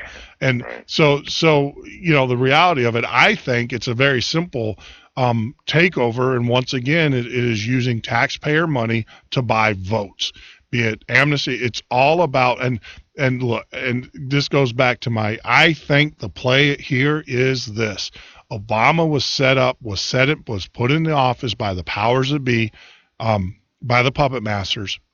His job was to set it up, and then Hillary Clinton is going to try to come in and clean it up. And that's why America has to wake up today. We have to, that 50%, the people that let them vote for their GOP, who are also puppets as well from the, being controlled by the puppet master. And that 50% that when they wake up, they better be voting for guys like you, Stone. And that's my message. And that's what we're driving home. In this, well, that's certainly the end game for yes. What we're trying to do nationwide. Yeah. I'm just simply saying there in Detroit, Michigan, you mentioned, setting Hillary up to come in and clean it up. Boy, oh boy, is she going to clean it up. Oh, she's going to clean it up. We're under dictatorship. Absolutely. Tell me about the governor of Michigan. Do you know anything about him? No. I got family in Michigan. I know that people like him. He seems to be, I'm not going to, because I don't know enough about him, and I don't want to say anything. I got family in Michigan, and I will tell you the that. bottom line is that we have a Constitution of the United States for a reason. The people of Michigan have a Constitution for a reason. Mm-hmm. And if the Constitution is clear on the issue, who's changing it, and why is it being changed, and who has the authority to change it? Yeah. I've got a couple of phone calls tonight, a couple of messages from people about, Congress right now is discussing, this power grab that Obama's doing, with his executive orders and stuff like that, and they're, talking about it. And I said, it's about time that they started doing that. The time to have done that would have been, maybe 2 years ago or 3 years ago, or, even before they okayed him running for president, if in fact he was not eligible to do so. But, everything has a beginning point is what I guess where I'm trying to go with this point is we have to begin somewhere. And I think now's the time. Now is the time that the patriots of this country have to set aside their minor differences. I mean, I understand that, what's minor to me might be major to you, but the bottom line is, if we allow the establishment to continue on for another, election cycle or a period of time, we're almost going to pass a tipping point. There's going to be, there won't be anything to salvage other than a complete rebuild, a complete reset, if you will. And I think there's going to be bloodshed in that situation. I think there's going to be, sorrow. There's going to be, just devastation. Because America is not going to go down quietly like Egypt or like, Greece or Germany or Russia. We're just not going to, there's too many patriots in this country to allow themselves to just be marched off a cliff. You understand what I'm saying? Well, there's too many patriots that won't put up with it. And, a lot of people got to realize that it only took 3% of the American at the time to defeat the world's greatest army at the time and the world's greatest navy.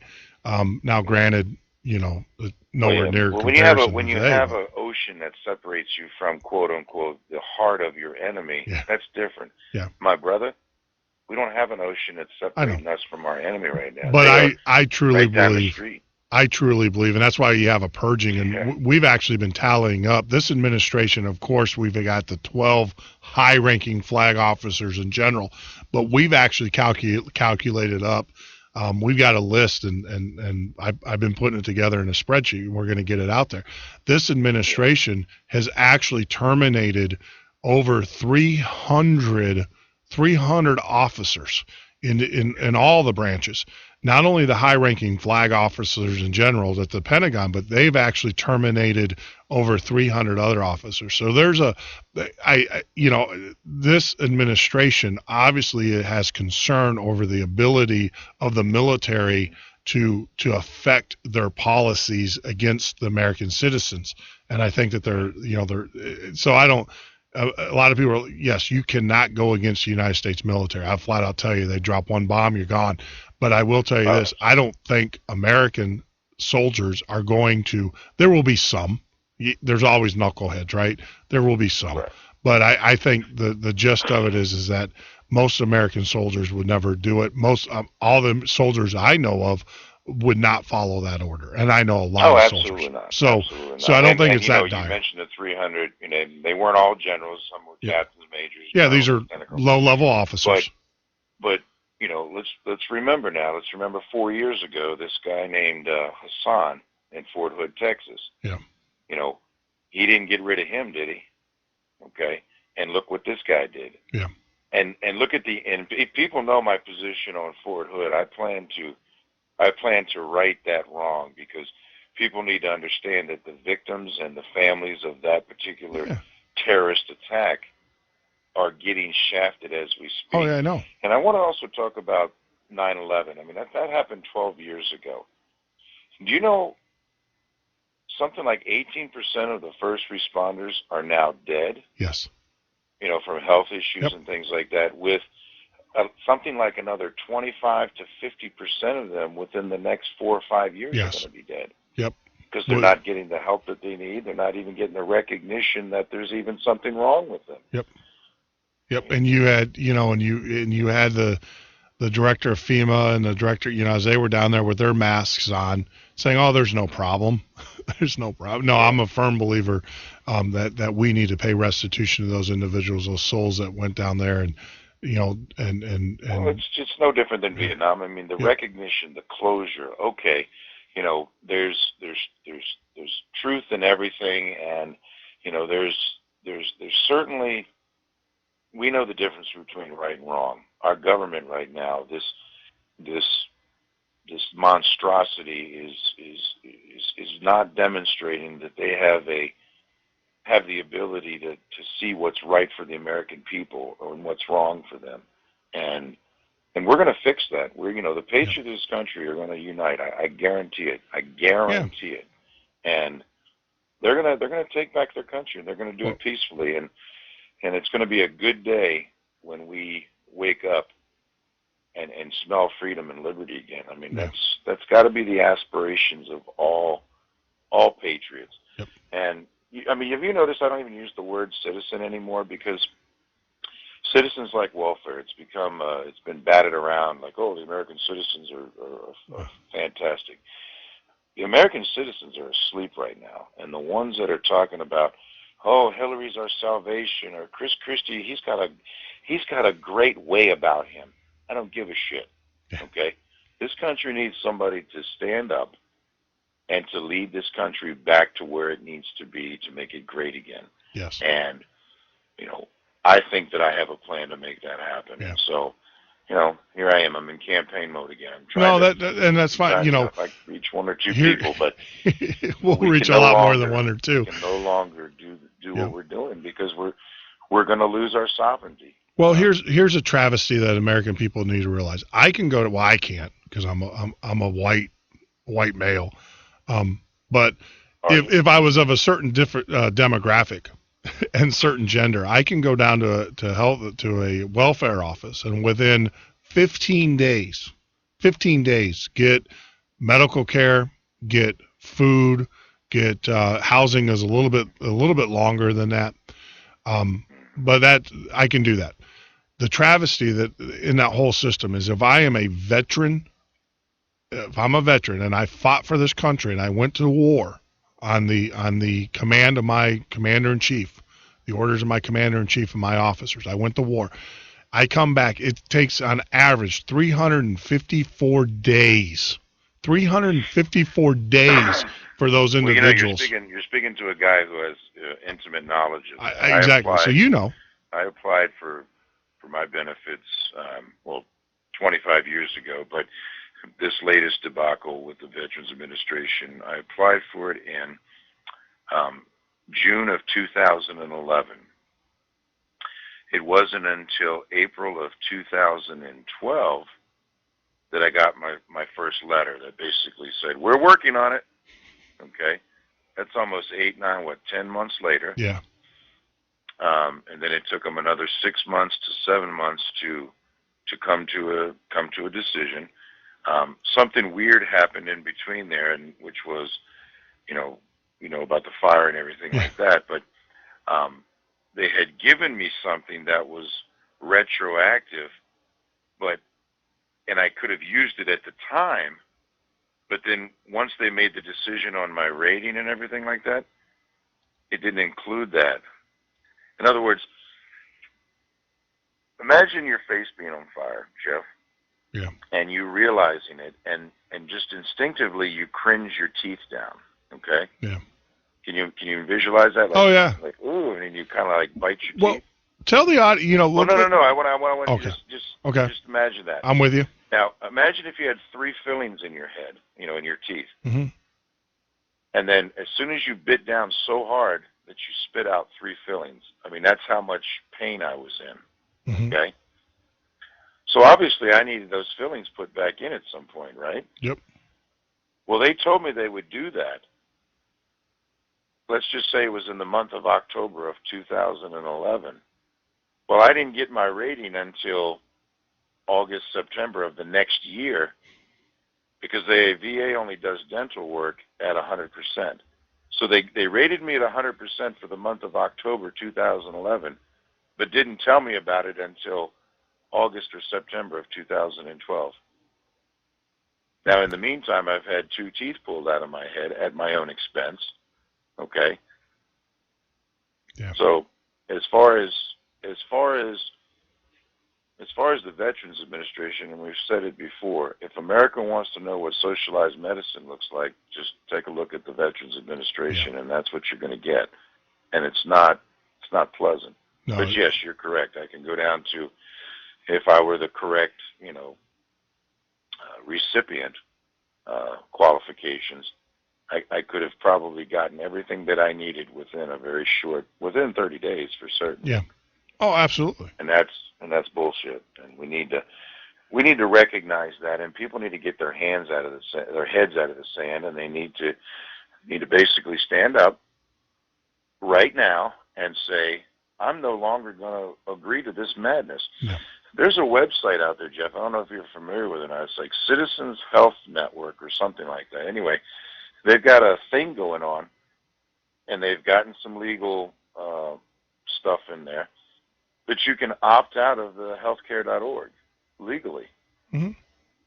You know, well, you can opt out of it, and this is, you put it in your pocket and you walk around with it, and you know, if the IRS shows up and says, "Hey, we're going to take your, you know, we're going to take something from you," you can say, "No, you're not going to," and you have a legal document that prevents them from doing that. But I will say this also, if anybody's listening, and that is, do not put your information into that website.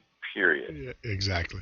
Don't even go to the website. Yeah, don't even. I believe they're probably, you know, taking your IP addresses, and they're going to know, you know, they know the people that are curious. No. They hold on. Let me give you some technology and stuff. And I actually had a neighbor who unfortunately, not fortunately, but she takes care of her grandchildren. They were dumped on her. From her daughter, and so they're required to obviously have health care and stuff like that. So she, you know, her thing is that she doesn't have any other option for providing. Well, in her mind, she didn't have any other option, and because of their economic status, that's their decision, right? So I actually, you know, witnessed. I watched the original signing up, and I will tell you this. What is very concerning is that they get all of your information. And once they have your information, you know, they've already, you know, they're sending people door to door now to sign people up on healthcare.gov. Right? It's crazy. I mean, and you know what, to be honest with you, I don't know if you heard last night's show or whatever. In most states, the website, the Obamacare website, we talked about this. We actually exposed it.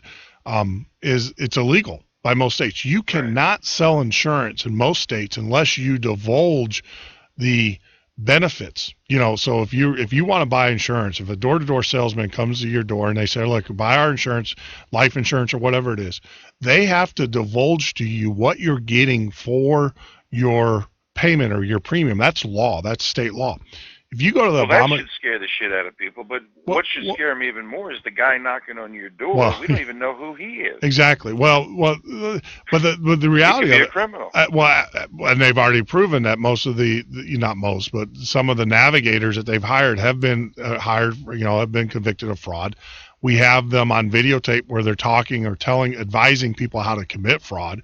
But going back to the point, if you go to the Obamacare site now, the one that's fixed as of December 1st, they'll give you the plans. They say, all right, you can get bronze, silver, gold, or whatever it is, but they don't tell you what the plan entails, which makes it illegal. That is an illegal. Right, I heard the show. I know. That's which is crazy. One more reason why people should just stay away from it. Now, is it also true that there are some other alternatives, you know, where these insurance companies have met all the criteria and you can go directly to them and purchase? I'm looking at Golden Rule. Yes, you can go directly. Yeah, that's one. Yes, you can go to, that's the other thing too, is you can go to Aetna's and the United, and they do offer, they still meet the criteria, but they do offer where you can enroll through them for these plans. Now, the question that I have is, I don't know if they are subsidized, but for individuals who have to pay the full premium anyways, like myself, if I do that, that's the best route. Don't you have to have a license to sell insurance? Don't you have to have some sort of a... Well, yeah, I mean, and that's the thing, is that if you look at any kind of insurance, when you go to a state, what the state does, and I've done this research because I wanted to know how this works. You are required by the licensing board. Number one, they say, and the rules are, you can't sell. You got to meet the Federal Trade Commission's guidelines as far as what you can and cannot do, how you can advertise, all of that. There's rules, and part of the rules is you can't sell an instrument or a financial instrument unless you've got to give full disclosure. Is the federal government immune from that? No. Because the federal government, hold on, they're not. And let me tell you why. Because the federal government is not providing the insurance. The federal government is providing a gateway to the insurance companies that are providing. Now, in my state of Wisconsin, what we have discovered is that the companies now, the Aetnas and the Humanas, aren't participating in the exchange. They're on their own. The companies that are coming in. Who's going door to door, though? Well, that's the Obama administration trying to getting you to sign up. But the people that are selling, all right, so they get you to sign up through the exchange, but then that goes off to an actual insurance company that underwrites it, right?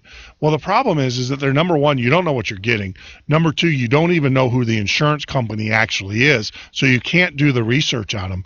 This is through the federal site. They don't tell you this. This thing's going to implode in the next few months anyway. In other words, it's there's just not, even the young people are straying away from it. So absolutely. I think our message ought to be this, and I know you're going to report the news and stuff like that, and you should do that, but I think the end game or the message ought to be is steer clear of it. You know, just don't even, because that's what makes this country great. You want to protest something? Protest that. Don't let them tell you to do something that you know to be wrong. Yeah. Okay. Anybody that's out there in the military and that type of thing, they understand. No, an unlawful order is not an order. Okay. Or something that's unconstitutional is not. It's not lawful. It's not something you have to do. And they, I think a lot of people are waking up to that. That's why I would mention that website. It's pretty interesting. There's a lot of information on there about, why you don't have to do it, and people got to educate themselves a little bit. But what I'm trying to do right now is I am going out to the Aetnas, the Blue Cross Blue Shields, the Humanas, and I'm getting a list of, and I reported on Golden Rule, right. But I'm actually getting a list of alternatives. Now granted, this is what they tell you. If you go to one of these secondary or one of these, I would call them a preferred insurance company, because number one, and we'll talk about that here in a second. Let me finish this thought. If you go to them, you will not be eligible for the subsidy. So one of the things I'm working with is with an attorney, and we're looking at the legality of possibly filing yourself or creating an LLC as an individual. And I'm not offering legal advice or anything like this, but we're kind of investigating it. You create an LLC, and then what you do is that you actually buy your insurance through the LLC, which is an expense, because it is an expense. Now, of course, you have to offer something tangible. You have to be a business of some sort, but you do it through the LLC, and because you're doing it through the LLC, it's an expense. Thus, it's a tax deduction that way. But you, as an individual, will be able to. I think what we ought to do is, do what you're doing. Yep. But just people need to realize that we've gotten ourselves to this point, and it's taken however many years, 130 years to get to this point. I don't think another 2.83 years is going to make a big difference, but understand something that help is on the way. We are so going to do away with this madness. It's just it's obviously upsetting the people of America. It's upsetting them. Why would you want to piss off an entire nation? Well, now, because they don't care. Pissing off the people that want this stuff for free. I get that, but keep in mind they are the super minority. Okay, we are the majority. Yeah. And if we don't want this thing, then come 2017, we're just going to do away with it. Yep. That's just as simple as that. Well, and that's. But I think that the stuff you're doing by giving people alternatives, I do think within probably 6 months, the Affordable Health Care Act is just going to implode on itself. Oh yeah. There's so many problems. Well, like I said, good idea, I even gave the Dems, the libtards out there. Here I go name calling, but I gave them the name of their next bill. It's going to be the Emergency Health Care Act, in which what they're going to do, and that's what they're going to. I can see Nancy Pelosi up there once again saying, "Well, you got to vote for it before you know what's in here," and that's basically going to say we screwed the whole healthcare system up so bad. A working system for the vast majority of the American people. We screwed it up so bad and we feel bad. So what we're going to do is that we're just going to cover everybody. We're just going to, everybody's going to have health care. Oh, and by the way, we're going to take 20% out of your paycheck. And you don't have a choice. We're just going to take it right out of your paycheck. Smart. They could have just, 2 or 3 years ago, They could have just wrote a check and bought all of the insurance companies in America, the Aetnas, for $1 trillion. You could have probably bought them all. For the $4.4 billion that they've spent on this system, $4.4 billion, when you talk about states, everything, when you add up the total expenditure of Obamacare, they could have given us all $10 million, every American, wow. $10 million, and they still would have saved $5 million per American. And we could have just got our own insurance. I mean, that's how look, this is not about insuring the people. This is all about buying the votes and getting control of the American people. And that's what this is about. Redistributing, it's basically destroying the middle class. Yeah. And basically redistributing whatever little bit of wealth they had left and trying to spread it out evenly so that they can restart this thing. Yeah. I mean, people need to also understand that when you print money, when you create, when you have a monetary policy that's not based on something tangible, it's what they call a Ponzi scheme. It's illegal. It's illegal to do that, but somehow we've made it legal or okay for our federal government to do it to our own nation. Yeah. The thing, people hear this thing called a bubble, then they hear it bursting, and then it bubbles again, and it bursts again. It's because they have to reset things every so often. And here lately, it seems to be, about every year, every 2 years, the bubble gets big, it busts, and people lose their livelihoods. They're losing their.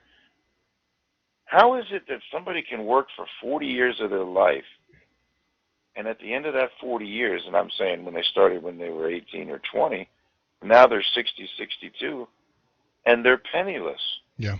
I mean, how do you work your entire life, and now you're penniless? Yeah, because, they're working at Walmart, or they're working at Walmart or whatever as a greeter. Right. Exactly. Yeah. And the old saying, well, we're going to send our jobs across the pond, and it's going to be great for American economy. Okay, we're going to retrain these workers. Okay, so now you retrained them in technology. They're going to become programmers, and then you send those jobs to India. Yeah. And now, so what, are you going to retrain them to be cashiers at Walmart? I mean, it's flip burgers at flipping burgers. Yeah, McDonald's. It's all around us, folks, and all we have to do is, literally. If we had everybody on the air right now, I'm not talking about just the listeners, but the entire nation listening to what we were saying, if everybody would just stand up and say, I'm done. Yeah. I want my country back. Yeah. I want to smell freedom and liberty again. Dude, we could have it by next week. Yeah. You're absolutely we could have it by next week, because at that point, when we collectively, and that's my new term for uniting Americans. It's no longer uniting Americans. It's collectively. It's the collective evolution. Okay, we've got to start like the banyan tree. We've got to start working together to right some of these wrongs. Yep. And as we start checking them off the list, man, we're gonna get back to a prosperous and a great nation. Yeah. And I can't wait, man. That's gonna be so awesome. I can't wait to see my grandkid and watch him grow up and know what true freedom and liberty feels like. Because as it's going right now, Jeff, I don't know if you have any grandkids or not, but they are in for one hell of a different existence than we had growing up. Well, I equate it. I looked at history when I was younger, and I'm like, I was like, wow, can you imagine being under the guise of a George Washington or whatever? I mean, and watching the formation of this country, and I will tell you, it's a depressing time, but it is an exciting time, because one or two things is going to happen in the next, and I would say 5 years. We are going to see a resurgence of American citizen patriots, and we're going to see a second revolution, or we are going to actually witness firsthand the downfall of Rome too. And one of those two things are going to happen. And I'll tell you, either I'm going to see a second revolution, or I'm not going to see it, because I won't be here. I just won't be here to watch Patrick this republic burn. You're quoting Patrick Henry, brother, and I am right there with you. Give me my damn liberty, or kill me. Yep, give me death. Give me death. One other thing about what we were just talking about, and that is, and maybe you could help me with this. We need to start educating people, the masses that don't quite understand. The United States of America is not a democracy. It's not majority rules. Nope. Okay, they switched it on us at some point, but we were organized as a republic. Okay, and people really need to get on their Google and their Wikipedias, and they need to understand the differences between a republic and a democracy, which by all accounts are basically exactly the same, except one difference, and that is, in a republic, the rights belong to the individual, not to the collective, okay? And I think it was in 1871, that act of 1871, where they did something with the Constitution that somehow started calling ourselves a democracy. We're not a democracy. Everybody in this nation has individual rights, and those individual rights need to be protected. Yeah, and no one can take those away from you. No group of people can vote to remove your rights from you. We're all talking about the Second Amendment, the First Amendment, and free speech and freedom of religion and all that other stuff. You still have those rights, because the last time I looked, the Constitution and the Bill of Rights has not been set on fire and ripped up and shredded, or whatever you want to call it. They may think it has. They may have tried to tell us that it has. But that document is what's going to give us the ability to regain our country. Yeah. And that's the thing, and this is the thing that Americans need to understand. The rights or the rights of the federal government are actually bestowed by the states. In other words, it's the states that give the federal government the power and the control, and that's why we're huge. States? Well, our states. So, and it's wild because the federal government, with their all controlling hand, kind of manipulates the states now and stuff. But the way the Constitution is written, and the way that it was designed, and the way that it was always designed, and the arguments that were made when they formed the Constitution, as we talked about in yesterday's show, that argument still stands today. The power of the federal government is derived by the states, not by the federal government down to the states. And that's why I'm a firm believer we need to take back our states, and we need to, just start saying no more. We need governors like Scott Walker to stand up there and tell the federal government.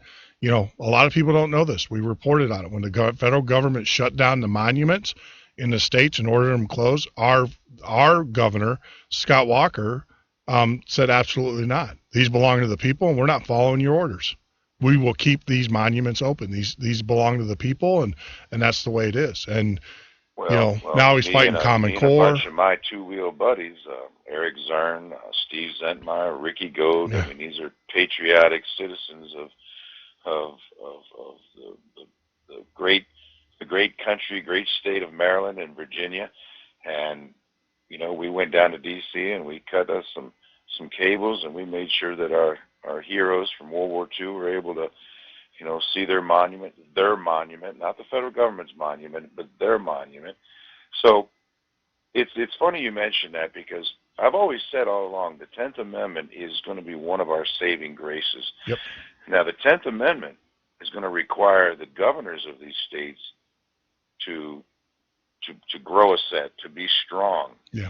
Because if this revolution, this peaceful revolution that I'm advocating right up until November 8th, 2016, is going to require these governors to really stand strong, stand tall. I mean, Rick Perry wants to be president of the United States. Well, then act like it. Okay, run your state. Stop kowtowing to the corporations and the pressure from the federal government.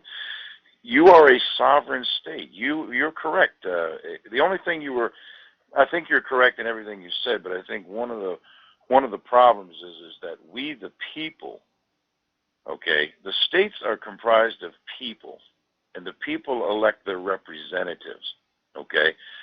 And one of the things I think we should go back to is I think the states should start selecting their U.S. senators, by vote, as opposed to the way that it's done now. And I think the 100 senators that are in Washington right now could care less about the people that they supposedly represent, because they're not representing their states any longer. Okay, they're representing their own personal interest and the interests of their cronies, and so people need to get educated on what a U.S. senator is actually all about, and where they derive their power from. McCain, wow. I mean, I apologize to the state of Arizona. Yeah. They have a U.S. senator that is about as incompetent as a person could be. Yeah. But that's only on Mondays, Thursdays, and Saturday mornings. Okay? The other days of the week, he's seemingly for the people. But all the important stuff happens on Tuesdays, Wednesday mornings, and Saturday mornings, you see. So, but they keep electing him. They keep sending him back. They keep, just the same madness, just repeating the same stuff. So, stop doing that, Arizona, and maybe, maybe you can get somebody that's going to help Jan Brewer out there fix your problems. Fix your borders. Stop letting those liberal bastards, show up at the polls in numbers that outnumber the people with common sense. Stop allowing that to happen. Nope. There's more of us out there than there are of them. Yeah, no, I'm a firm believer in that. Is that, we talked about this. We got to become better stewards, and we need to get engaged. I mean, and that's what we're trying to do, is wake people up with the news and let them know that the tyranny's here. And then the other part, to your point that you made last week, and actually, and when we talk about format, we'll address that. When we talk about, we're not changing our format and percents of what we're going to talk about. What we're going to change is the way that we do it. Instead of trying to be trying to cram as much as we can in 3 hours or 2 hours or whatever it is, we're going to be systematic in our arguments. We're going to address certain issues, raise them, close them. Here's what I want to do, and for pure entertainment, Bill O'Reilly and what's the other guy? Dennis Miller. Dennis Miller. They do this thing around the country where they get up there and they do their comedian act, and it's it's all fun and well and blah blah blah. Here's my challenge: Jeff Norton, Stone Anthony, Rush Limbaugh, Alex Jones, Glenn Beck, the 5 of us do a tour around this country for the next 2.83 years. We visit every major metropolitan city. We fill up football stadiums with Patriots, and we have a conversation with them. Yeah. And we map out exactly what needs to transpire between now and then. So let's put that message out. Let's put that challenge out to Rush Limbaugh. Let's get your fat ass out of Palm Beach, Florida. Instead of sitting there telling people what they can and can't do, why don't you start telling them what they can do and showing them the path? Yeah. Same thing with Alex Jones. I appreciate what you're saying, but the reality of it is that I will tell you firsthand is that that some of those is about cult of personality, and they don't share very well.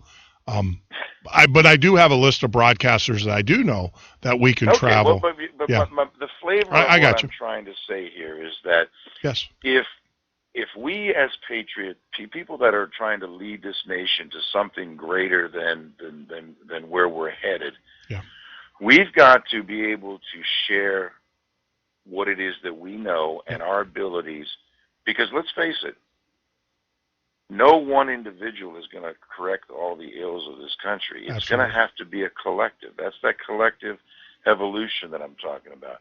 We have got to transform ourselves and make ourselves available to ideas and abilities of others, so that it's like the Borg, you know how they were able to conquer so many worlds and stuff like that, because when one felt pain, they all felt pain, okay? And that's what needs to happen in this country. All the patriots in this country need to feel that their fellow patriots are they're hurting, they're confused, they're angry, they're scared, they're fearful, they're losing their homes, they're hungry, they're been beaten down. Yeah. So we all need to help each other carry that load, and we need to carry ourselves out of this shithole that we found ourselves in. Yeah. And fair enough. I mean, we put ourselves there. So, hey, Stone, I'm getting beeped here. We got another segment. I got to roll into. We actually started this piece, Moments in American History. Now we don't have Honor the Fallen. I got great news.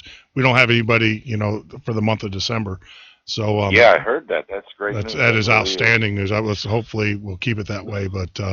But we are gonna roll into this new piece that we're doing, which is the moments in our American history in which we talk about divine intervention. And fascinating book I'm reading, and I want to share that with our audience, is that there were some pretty crazy biblical things that have gone on in the forming of this nation, and I think people need to understand that or hear these stories. So what is your website? Let's give that out there, and how do people reach you?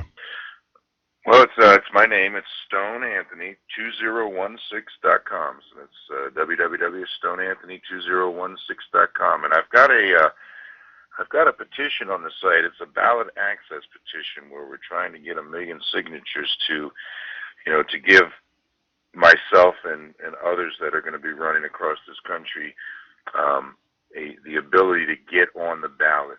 We don't see as a write-in situation as a viable way to do it. We need to be printed on the actual presidential ballot under the independent ticket. So what we're asking people to do is go to the website, check out, the information, where we stand on the issues.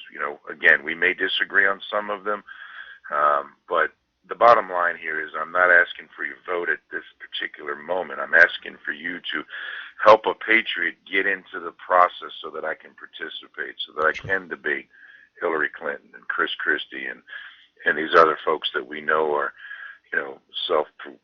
professed, front runners, if you will. But let's put a patriot in there. Let's see what they can do for a change, because we've had enough of the establishment. So, Jeff, I want to thank you, brother, and I will see you same time next week. Next week, yeah. And try to keep yourself out of Facebook jail. That's it. Yeah, I will. I'll try. I can tell you this, that once we launch the new site and the invites go out, I'm sure I'm going to wind right back up into it, but I don't care. Oh, absolutely. Yeah. You'll do well with it, and I look forward to participating in that. And I think it's a good thing you're doing there, and just, keep at it, my brother. You're making a difference, so I appreciate it. Thank you, and you are too, my friend. So I'll be chatting with you a little bit later, I'm sure. Oh, absolutely, man. All right, guys. So that was Stone Anthony.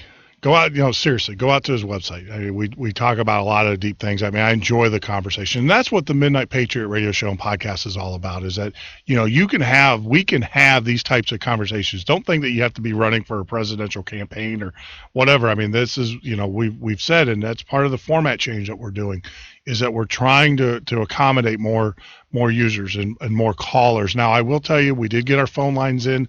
We did add them. My mistake. It's amazing. A $9 cable is keeping us from taking more phone calls during the show. And I do apologize that we've ordered the new cable.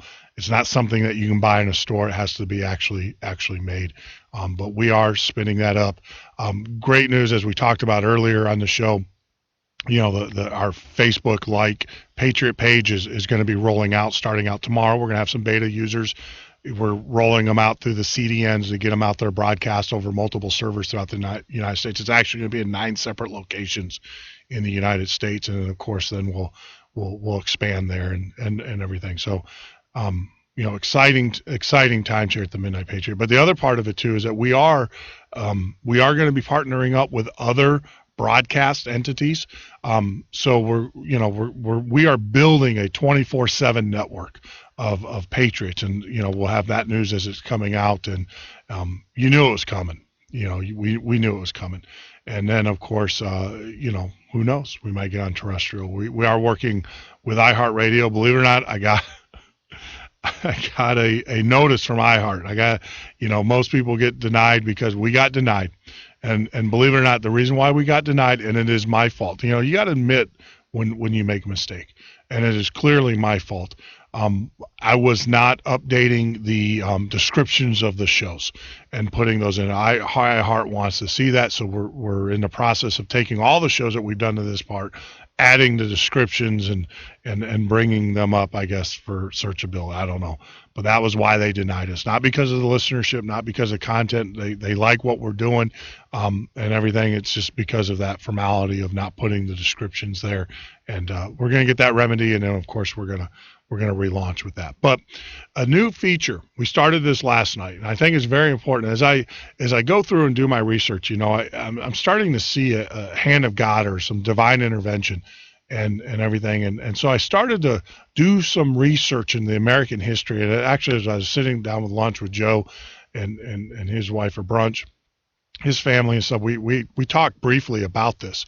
And so I think it's important. Part of the, to give you the tools when everybody, wants to take God out of our country, out of our courtrooms, out of the thing. To be honest with you, after we tell these stories and you hear these, you'll find that this country was formed clearly by the hand of God. Now, a lot of, your atheists and stuff will say, oh, it's by chance and everything like that. It's not by chance. There's no way it's by chance. The universe doesn't play that. God doesn't roll dice as Albert Einstein once said. There is order, there is structure, and there is a presence of the divine. And so we're sharing with you stories, and we're going to continue, we're going to start at the American Revolution, and we're going to continue all through modern history of where divine intervention changed the history of the United States. And last night, we talked about the forming of the Constitution and how they were at battle with each other over the states' rights, and bigger states having more rights than other states. And it was Benjamin Franklin, which is actually very uncanny for him to offer a suggestion that they take a break, everybody go home and pray for 3 days about and ask for divine intervention. And after they did that, they came back together, and the Constitutional Congress came back together, and they were able to form our Constitution of the United States. So, and there's greater stories there, and we'll expand on that later in our topic. So with that, moments in our American history. Tonight, we're going to be talking about, of course, the American Revolution. And, we're going to be talking about the plan to take Boston with First President George Washington. Early in the war, the most effective strategy of the Americans was to fight, then retreat, so that the inexperienced Continental Army would not engage in a more disciplined, superior force of combat-hardened British troops on their own terms. I mean, it's only fair. You got to remember, we were farmers. We were just American citizens. We didn't have the expertise of combat and structure and stuff. So we would do fast attacks, and then we would treat guerrilla. They would call that guerrilla warfare in today's time of day.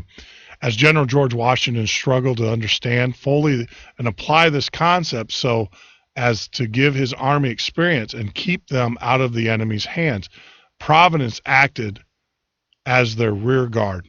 In other words, they were doing these attacks and stuff, but the problem was they weren't organized. They weren't structured and stuff. And so they left their rears exposed. Most modern armies and stuff, they actually protect against that flanking and everything. And they were engaged.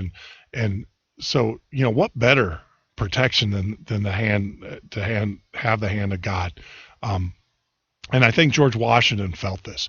I think he knew that their cause was right and true, and that God would protect them. And this is an example. On February 1776, Washington planned to take Boston by first placing artillery at Dorchester Heights, overlooking the Boston harbor.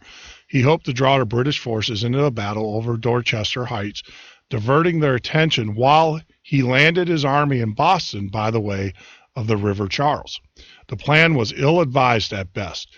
As historian James Thomas Flexer points out, the inexperienced Washington could easily have lost his prestige and half of his army by committing such an engagement. If he had cause, it could have collapsed. In other words, by most generals and most experts in war affairs would say that was an actual foolhardy plan, and Washington, could have possibly lost his army. But as you can see, the hand of God reaches in here.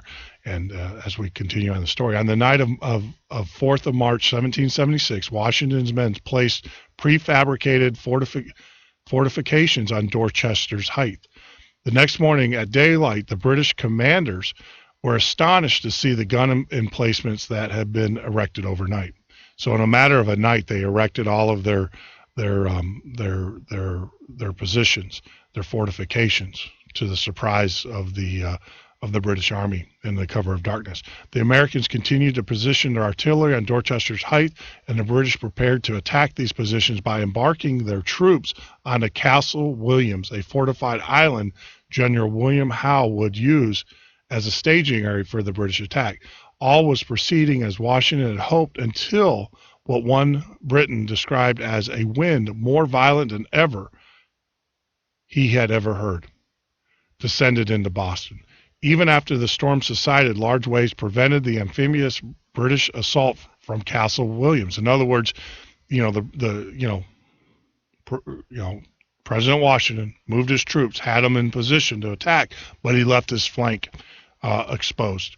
And the more seasoned generals were going to move their troops onto Castle Williams and then attack from the flank or from the rear. Thus, basically encompassing the British or the American forces and possibly leading to their demise. As they were doing that, it's very important. A wind that has, uncannily blew out of the north and caused waves in the river and such, so that the British generals could not move their forces into position to attack our flank or our rear. And so then the story goes on, and then even after the winds, we still had the waves. Plan of both Dorchester Heights attacks. Washington capture of Boston's says British plans for both the Dorchester Heights attack and Washington's capture of Boston were canceled. Both generals, Washington and of the colonial army and Howe, the British forces, blamed the weather for their foiled plans. Fletcher points out that as the storm had not occurred, there would have been such a battle as the Continental Army actually engaged in only once at Fort Washington, when the entire American forces that was engaged fell to the enemy. In all other battles, the Patriots had access to escape routes through which they would found they could not stand up to the trained European regulars. But the troops Washington had intended to land in Boston could never have regained their boats. They would have been trapped. They would either have been annihilated by the British or be themselves entirely defeated. Such a loss by the Continentals could have meant the end of the War of Independence. The cause could either have collapsed or shriveled away. The sudden unexpected storm had saved Washington and his young army and had given him time to develop military strategies that would make the inexperienced American army more effective. Still, it would take another mistake on Long Island and another fortuitous intervention of the elements to teach General Washington the lesson he needed to learn. As Washington grew as a leader and a strategist, he did not hesitate to attribute his protection to the gracious interposition of heaven.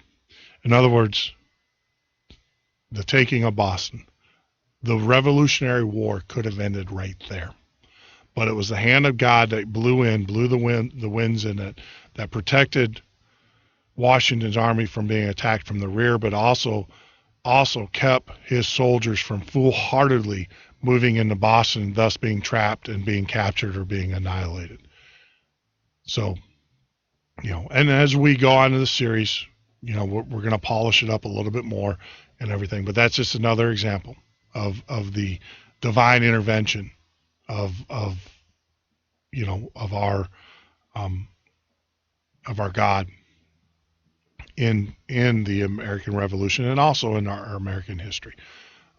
If you have a story that you know of that can be supported by history, be supported by historical events and eyewitnesses to those events, and you would like for us to share those, please reach out to us at jeff@themidnightpatriot.com.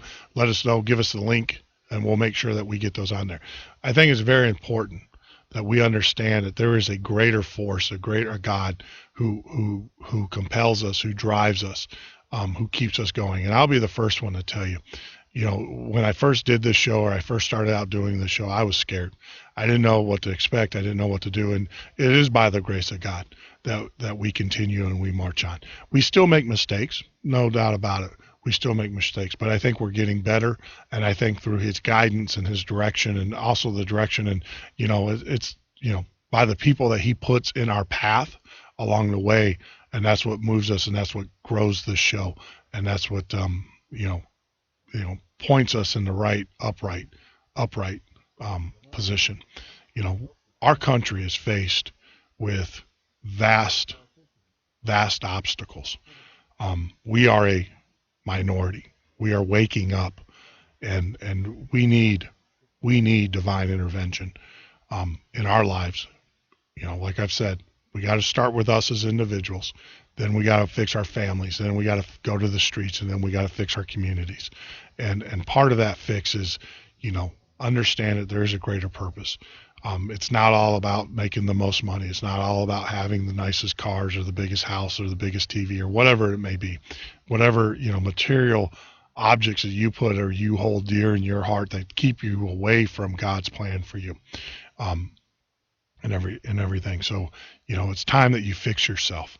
That might be physical, spiritual, whatever it may be. Start there. Start with the physical. I'm starting tomorrow. I'm going to give you guys a report. I can tell you I am at the most unhealthiest position of my life that I've ever been in. And I've, I need to change that. I need to get back into shape. I need to get back in the mode, because there is going to be a battle. And like I said, the running joke in my family is that, when the zombies come and the apocalypse does come, I'll probably be the first zombie, because I won't be able to run away from them, or I'll die of a heart attack and everything. So I ask of you, start with yourself, get yourself physically prepared, get yourself mentally and spiritually prepared, get a foundation that you can build upon as a patriot. Then once you get yourself taken care of, and then start working on your family. And you can kind of do this in conjunction, because as you get yourself rooted in an upright, your ship upright, you'll be able to affect those around you. And that's my commitment to you. I'll report to you guys on a nightly basis on how things are going. So keep me honest, show some integrity, keep me honest with my change and my development, and everything. But before we close out the night, we got about 5 more minutes. There's a couple articles that we did not get to last night, and I want to kind of circle back around. Number one, we talk about preparedness here, to have a plan. In England, and a lot of people don't think this will happen, but in England, over the weekend, the whole banking system shut down. You could not process a credit card or a debit card in England. What happened to that happened here?